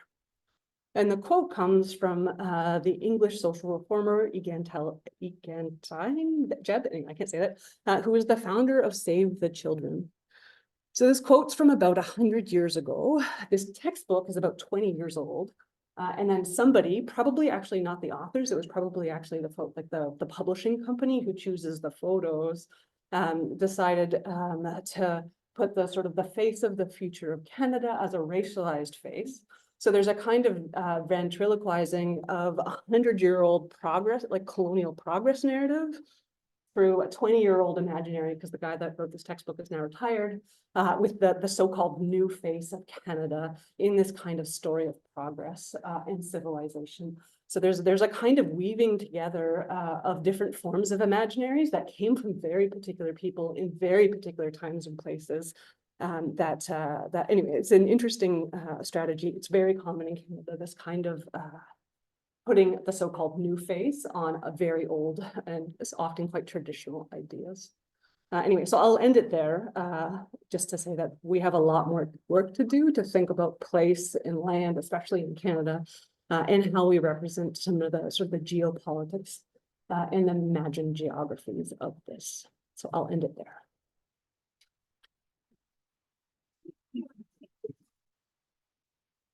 Thank you, Liz. Shall we do similarly? Do other people want seats that we spoke want to come to the front, and then we can ask some questions? Do you want seats or do you want to stand? What do you? As we all gap out. Right? Yeah, I'm just gonna. We should probably be close to them. Yeah, okay, we well, should be we'll stand there. I can hear, I'm going to use my chairs, but I'm going to correct them from the floor to all your questions. I was kind of struck by, in all of your talks, this notion of thinking about the more human extractive relationships, and I guess with James, it seems to me that a lot of that the focus was on like how to extract well-being from nature, and I mean I guess the question is going to be how do you feel about this? I was feeling a bit uncomfortable with it, I have to say. And I know we had this conversation loads around how I know you're really trying to look at sort of plant agency and distributive agency, but again it's really hard to get away from what humans get from this. And then I guess just that sort of depressing your review of social work textbooks is all about how, everything gets you, everything is so anthropocentric, everything is so, how does, how do you use anything to do what you want to do? And I mean, I guess that was kind of how difficult it is to actually decenter the human, whether you're trying to or not trying to. I'm guessing you weren't trying to, James. I know you are trying to, but I guess that's my question, is about how do you decenter the human, or is it just not worth doing? Yeah, I'm trying. That's true. I think it's difficult because, and I mentioned this earlier, everything we get taught and everything that, or most of what we read and see and hear is very human-centered in social work, but also in my case, for example, in gardening, or in, unless you really go into areas like plant sciences or ethnobotany, where it's really either the plant that is from a natural science perspective then centered, or the people-plant entanglements. But even that kind of research usually then takes a human-centered lens to those kind of relationships. And I think, so what I'm trying is at least to be aware of it. I think that's, for me, is the first step, like being aware of the human-centered lens that we take to everything that we kind of do. And then at least acknowledging that, and then trying as a next step to find ways. And I think that's why I'm kind of doing the methods or methodology stuff, and how, like, why this is taking me so long to do that for my PhD.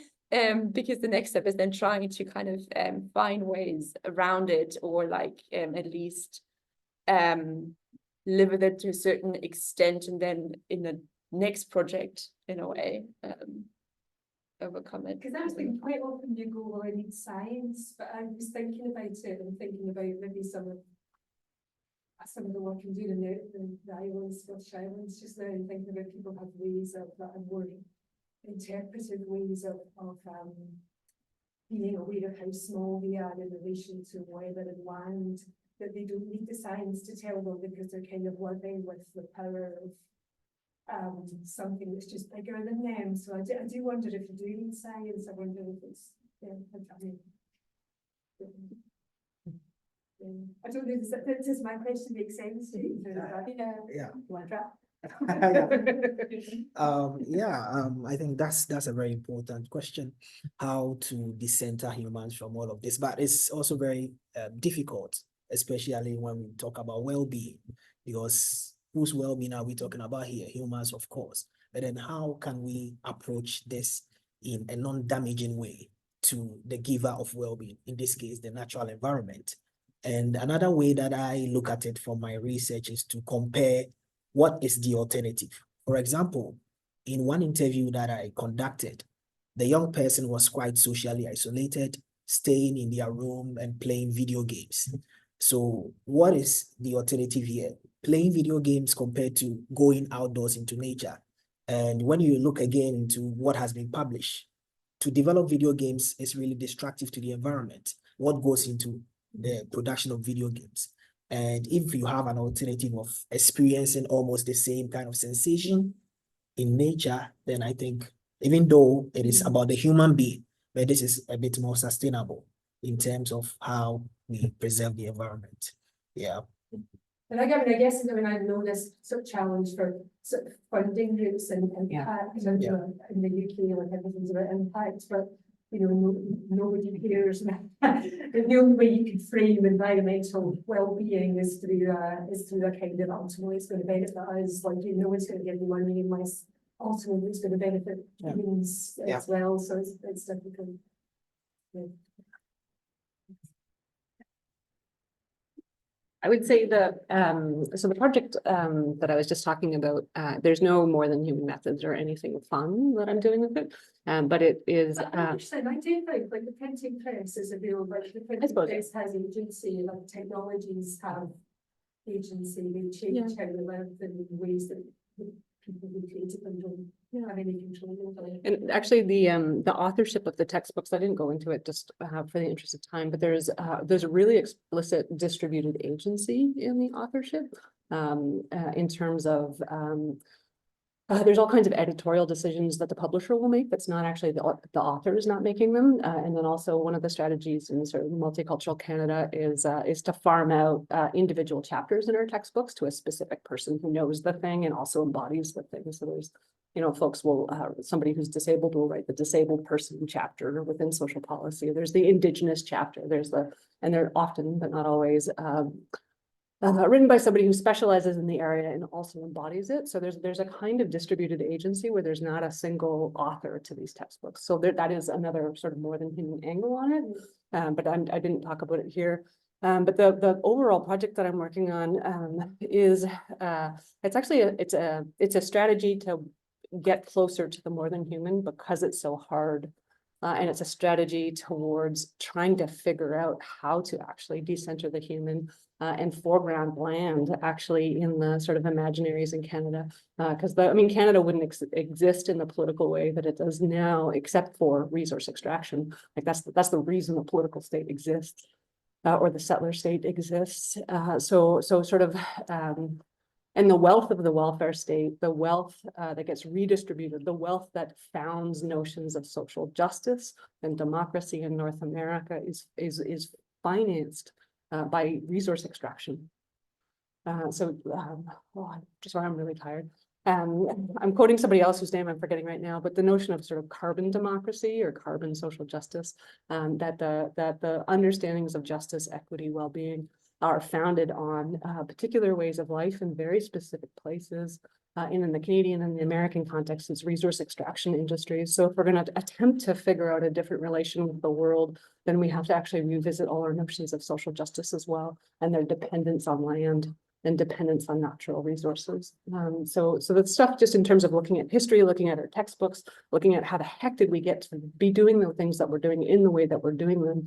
Even though it's not the methods of this project are not sort of interesting or sort of more than human-y, but they are a way to get closer to decentering the human because it's really freaking hard. Other questions?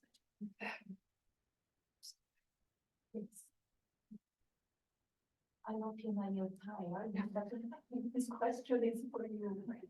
How do the Indigenous peoples in Canada deal with what you tell us reconciliatory strategies?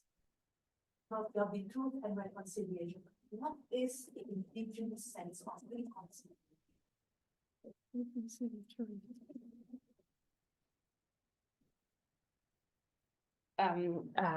Thank you. There isn't one. So the truth and reconciliation process, it's the 94 calls to action. So it's doing all that stuff. But the big piece is around the TRCC report. Yeah. It's TRCC 2015 94 calls to action. If you Google it, it'll come right up. So a lot of that is about changing the formal processes of government. It's things like those land acknowledgements that are really common in Canada. And it's there's a sort of active process of witnessing as Indigenous peoples articulate or express harm done. So there's truth and reconciliation it's actually often phrased as whatever the local being in relation with folks is in a place is just showing up for the work. It's not prescriptive and there isn't a single model. It's not Western policy. So there's no metrics, there's no measurement, there's none of that kind of stuff.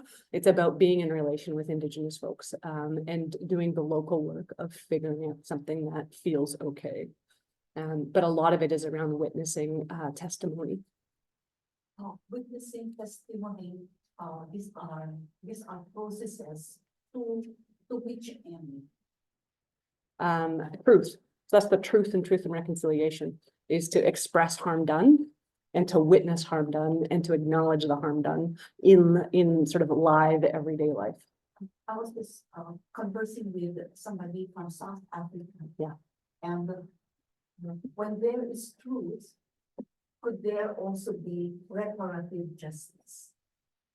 I'm sure there could be. Does Canada deal with it already? That's a really complicated question. Like a lot of the questions around land back or returning land, and so the maps around sort of treaties versus territories, those sorts of questions, or like my university is on unceded territory and makes massive amounts of money through real estate and leasing land that we don't actually own. And was never turned over and was never sold.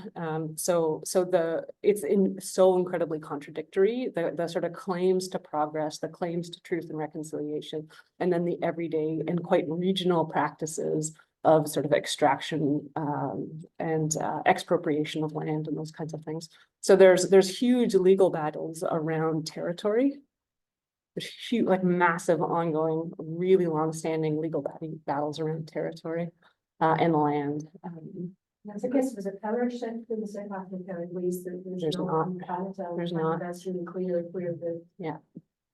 Yeah, but still it's a noteworthy step that British Columbia acknowledges unceded land. Its land is unceded, but then if you acknowledge, then there has to be a consequence to that. Yeah. Otherwise truth is empty. Oh yeah, I mean, that's Canada. Like that's Canada.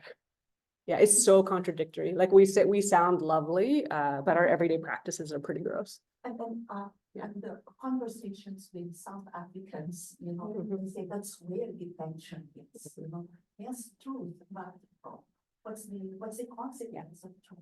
Yeah. Otherwise. Yeah.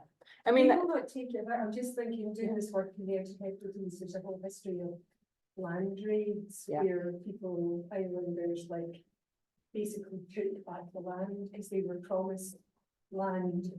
And I just, those sorts of. Yeah, I mean, there's lots of those. There's it was in the 90s. There's like the Oka crisis, and it always ends up being around golf courses because like somebody with money wants to like develop a golf course, and then the Indigenous folks are like just throw down, like no.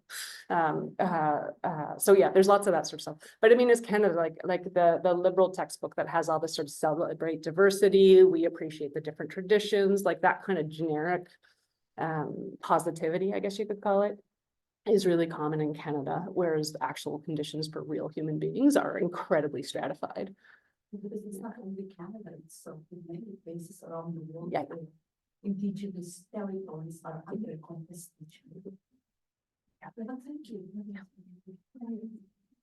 I got a question for you, James. Thank you. Did you discuss, for example, environment in video games? Environment presents that in video games, the experience of recreation in video games, of online dating, people cuddling in parks. I mean, it's all reality now. And maybe this is a compensation for some people. Is this a topic for you to discuss this? Or maybe it's a question for you, I don't know. Yeah. But I think it's very interesting. Yeah, very interesting question. Yeah, interesting question, but I didn't discuss that. Sorry, I didn't discuss, but I think it's very interesting because I read one paper about virtual use of nature compared to actual and real use of nature, and the effect was almost similar. Yeah, so I think it's interesting to also look at issues from that angle and not making video games completely bad. Yeah, I think there could be some positive things to draw out of it. Yeah. Yeah, so it's something to think about. Virtual reality headset to go through. Yeah. Actually, I personally, I've thought about that. Actually, because that probably in the future sometime, there's going to be huge innovation in this area whereby I could be standing here, maybe presenting in Canada or somewhere in real time. Yeah. So thank you for this question. I will think about that. And yeah. Thank you, first and foremost, for the presentation. They were very interesting. Just before I asked a question to connect what you said before, the more than you and dissenting and you, just an idea what we were thinking about. We think about also how we tell the stories about ourselves, so that we think of maybe telling the story of the prison from the view of the prison wall. So imagining something like that, it came up very strongly in your presentation, Verena. I thought, what would the apple tree in the garden tell you if you could do an interview with him? Yeah. So to think about that, it's very imaginary because it's in our imagination, but to tell them to think that, and then maybe, well, we would like to drive and to see what comes up with them. There's quite a lot in literature. There's quite a lot of that. I mean, even though it is anthropogenic in the sense that the wall doesn't speak English to you or whatever it does, but nevertheless it does force you into position of thinking about it's a decentralizing act, even though you can't speak wall any more than wall speaks English, but you could do that. But you do speak to plants, really. I do speak to plants in 2 languages. Oh, okay. I have more methodological questions to you, Verena, for your walking interviews. Well, you were already in the garden before, or comes to so then you it already. We did once with people on parrots on conditional release, and for us it was also interesting from the part of the researcher to live this place and not just to hear talk about it, but to be there and to feel it ourselves. And so what I wanted to ask is, you had these maps while you walked around, and then you had the transcripts of the recordings of the interviews, and did you do something else as well, like writing your observations or your things about the walk, maybe also what people didn't talk about, or how did you make use of this experience of walking from your self as a researcher? How do you use that in the analysis or in the data collection? Yeah. Did I use it? So I'm just going to repeat the question so I don't have to write it up. So the question is, how did I use the experience of walking in my own experience as a researcher in my data collection? And I think so I did the data that came out of it is as you said, the recording, the audio recording of the interview. It's audio, not video. There's also walking interviews with video recordings. It's the transcript. It's photographs that we took either while we were walking or that I took of the next day, for example, after going through listening through the recording again, and then went and looked again at certain plants that we talked about or took pictures of things. The maps, the drawing of the maps is something that I did as a debriefing in a way, then thinking about where did we stop, kind of connecting those 2 things as well. So listening to the recording again, and then again looking for those interruptions, and that is almost an analysis already in a way. I did have notes. I took notes. I noted the weather, for example. The weather has a lot of influence on walking interviews. It's quite interesting. So stuff like that. And then I'm kind of combining that with other field notes and photographs that I have from the ethnographic research. So like people would, for example, talk about I don't know how their favorite garden activity is planting seeds, and then see the seedlings grow, and then take the seedlings out of the polytunnel and actually plant them in the bed. So through the ethnographic research, I would kind of document that process of starting the seeds and like what to do with the seeds before you even put them in the ground and things like that. So a lot of the things that get mentioned in the walking interviews, I then had the time to actually look closer into how does it actually look like, and how do you, in those processes of planting seeds, what is actually kind of happening there. So if that makes sense. Yeah.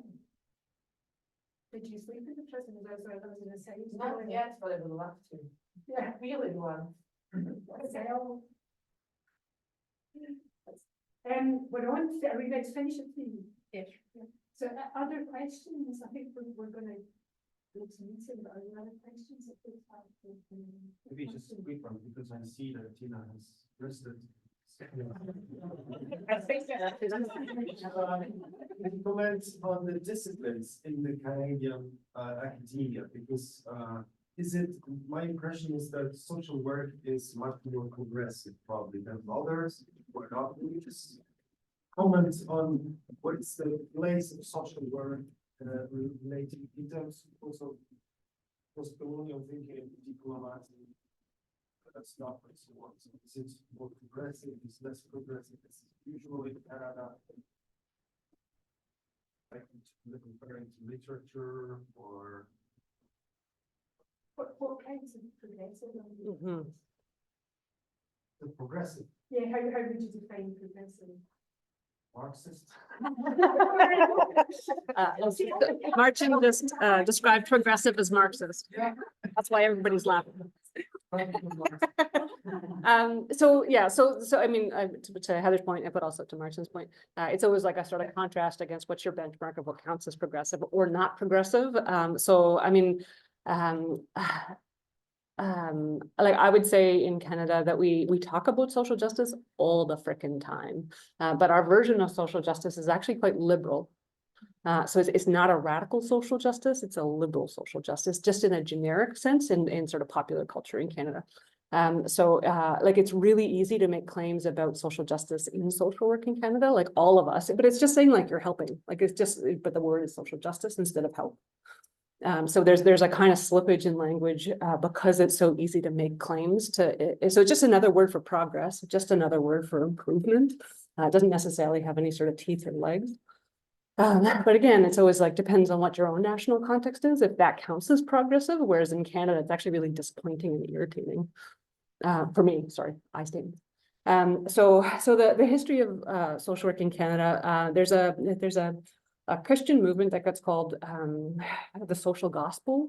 And so the beginning of the nations, like the settler nation state, there was lots of progressives who imagined that Canada, North America could pull together different people and create peace and sort of unity in democratic society in contrast to Europe. So there's always a benchmark against Europe.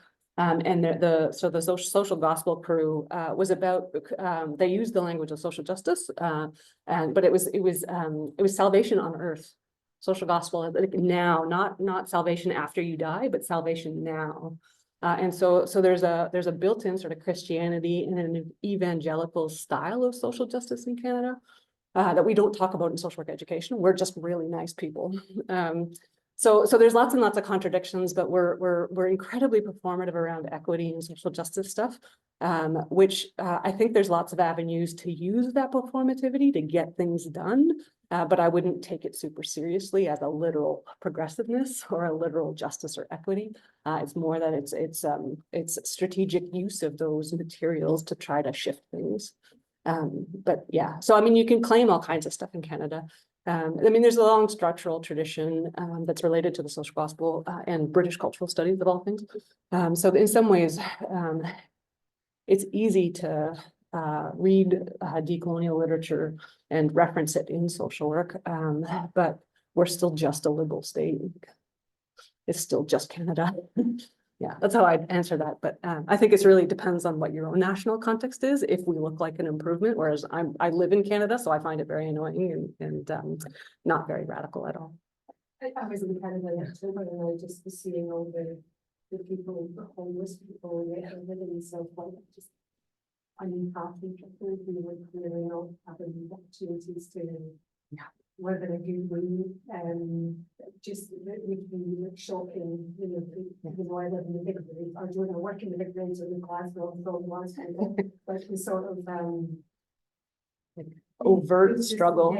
Yeah. People would just not tolerate. There's massive homelessness in Canada. There's a huge housing crisis, like for the wealth of the country and the language of well-being and equity, the housing crisis and the drug toxicity crisis and the deaths of people, and the visible homelessness and human struggle on the street is really stark and quite given, I think, the global perception of Canada as very wealthy. That level of overt human struggle on the street in the major cities, I think is quite shocking for people, whereas for me, it's like, it's home.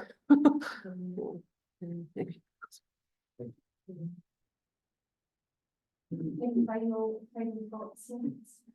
Or just one question. Thank you all for your interesting presentation. In general, I think it has been a really great event. So came here later. I have one question for you, about a short question, Chairman. And I just wondered, could you elaborate a bit more on the links between nature experiences, well-being, and social? Because well-being, people can say better, I believe, nature lots of including how do you make this connection, or what do you use partners to say? Yeah. So it wasn't so clear. Sorry. Yeah, I had one image, a couple of images to show, but then I realized it wasn't showing clearly here on the screen, and so I couldn't display them well. I use specific measurements to determine what well-being is in the study, and also what social inclusion is. For instance, for well-being, several measurements like life satisfaction scale was one of them. Perceived health situation was another. Mental well-being, that is the Warwick Edinburgh mental well-being scale, was also used. So all these were assessed to identify how young people express their well-being. And for the social inclusion, I also use the experiences of social inclusion scale. So it's more quantitative, yeah, to determine what well-being factors are being reported by the young people. And in terms of the nature experiences also, I identify first the favorite environment as one form of nature experience, and the activity within that environment as another form of nature experience. And other questions like, what are the motivating factors for a young person to go into nature, and what are the hindrances? So these are sort of explaining the overall nature experience that a person can have. And I am using the factor analysis of mixed data to assess how these experiences associate with the various well-being skills. So if a young person is, for example, going to forest, how does that associate with their, let's say, life satisfaction or their mental well-being? So that is what I'm trying to report. And if, for example, we get that going to forest influences positive mental well-being, then that can be reported to, again, add up to the evidence that we have here showing nature is influencing or correlating positively to the mental well-being, or it is also correlating positively with social inclusion. So we are using specific skills to assess these dimensions. Yeah. But we talk about that. He's my supervisor. I have one question. One of my master's students did a sort of a very small piece of work around natural environment space, for one better word, in young people. And one of the things that came up, it was in one of his red areas in Glasgow, and one of the things that came up was that the young people associated they liked natural environment, but not the stuff in their doorstep, because it was a site of risk. So if you're living in an area where there's a lot of gang fighting, then sort of secluded spaces, places where there's trees or places where there's not CCTV, become dangerous places or potential places where you're going to be jumped or something's going to happen to you. And that's not in their heads, that's a reality that stuff that happens. But that obviously never came up with your study. I think there's an element of that involved in the part where we assess the hindrances, why someone would not go into nature, it came up that feeling unsafe was one of the main factors, because they felt that going to this particular place makes me feel unsafe. And so it's something that came up. And for what is informing that choice of feeling of unsafe, I think we can link it to some of these issues, that maybe the place is stereotyped as a bad place, or maybe the person is not used to going to nature, because we also have immigrants answering these surveys. And I am quite aware that in some country context, natural environment is not really a thing. So it can influence people's decision and also attitudes towards going into these places. Yeah.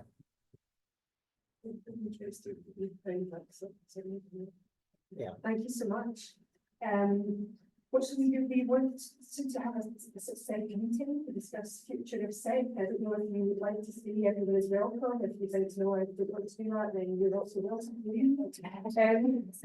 If you want a sort of 5-minute comfort break, I don't know if they've provided more to me, perhaps not. Oh, right, I think we're here as well for our SIG meeting now. Yeah, so we're definitely. But we have like a break now and come back. Yes. I think so. I think. So shall we come back just after the minutes? I think that's it. Somebody will actually yes. Everybody get excited. So we have about 20 minutes now. So all we can do is it's more time. I've just rewritten the whole. Whenever you've got it in the same part in your seat, where you want to go. Yeah.